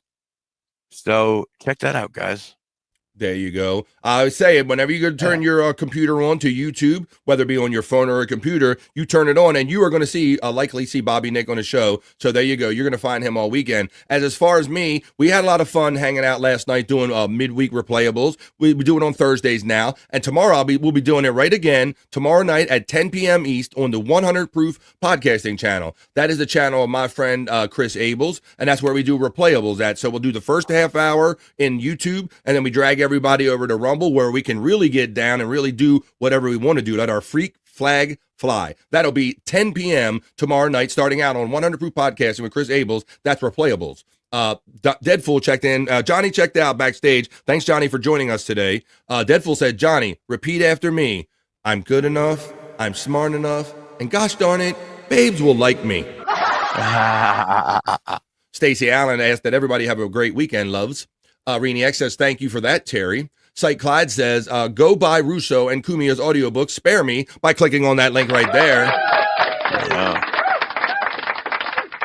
Sure, Terry Nee. He says, sorry to make you feel icky, BF, by sending me all that extra heterosexual material. I am firmly heterosexual, Terry Nee. You, among all people, should know that I am firmly heterosexual, Terry Nee. How dare you? How dare you, Terry Nee? And how many times do I have to prove it to you that I'm heterosexual? But I'll do it again. I will prove it one more time. And then we're going to make our way over to watch Bob's. We're going to make our way over to watch Bob's 7 intros. If you're a member over there on the Levy-verse, he's already on. It might be only on intro number 1, folks. So let's, Terry Nee. I'm not gay no more. I'm saved. I am delivered. I've been delivered. Thanks to Terry Nee pumping me with heterosexual material. Women. Praise the Lord. I say women. I'm not gay. I would not date a man. I would not carry a purse. I would not put on makeup. I will love a woman. Now listen, He got the Holy Spirit of that ass up in him, folks. There you go. It's 3:02. We're officially in the over vibe, but the show's going to end right here, folks. Make your way over to the members. If you're members of the Levy-verse, I'll see you in the chat in a couple minutes after I go put my dog out and hit the damn thing and do a little this, little that. I'll catch you over there, folks. So for Bobby Nick, for Chops, for Johnny Russo, who I didn't expect today, that's why I say you always got to tune in every day, Monday through Friday, right here on YouTube, Rumble, and Facebook for The Vibe. 3 hours of fun right here in the middle of the day.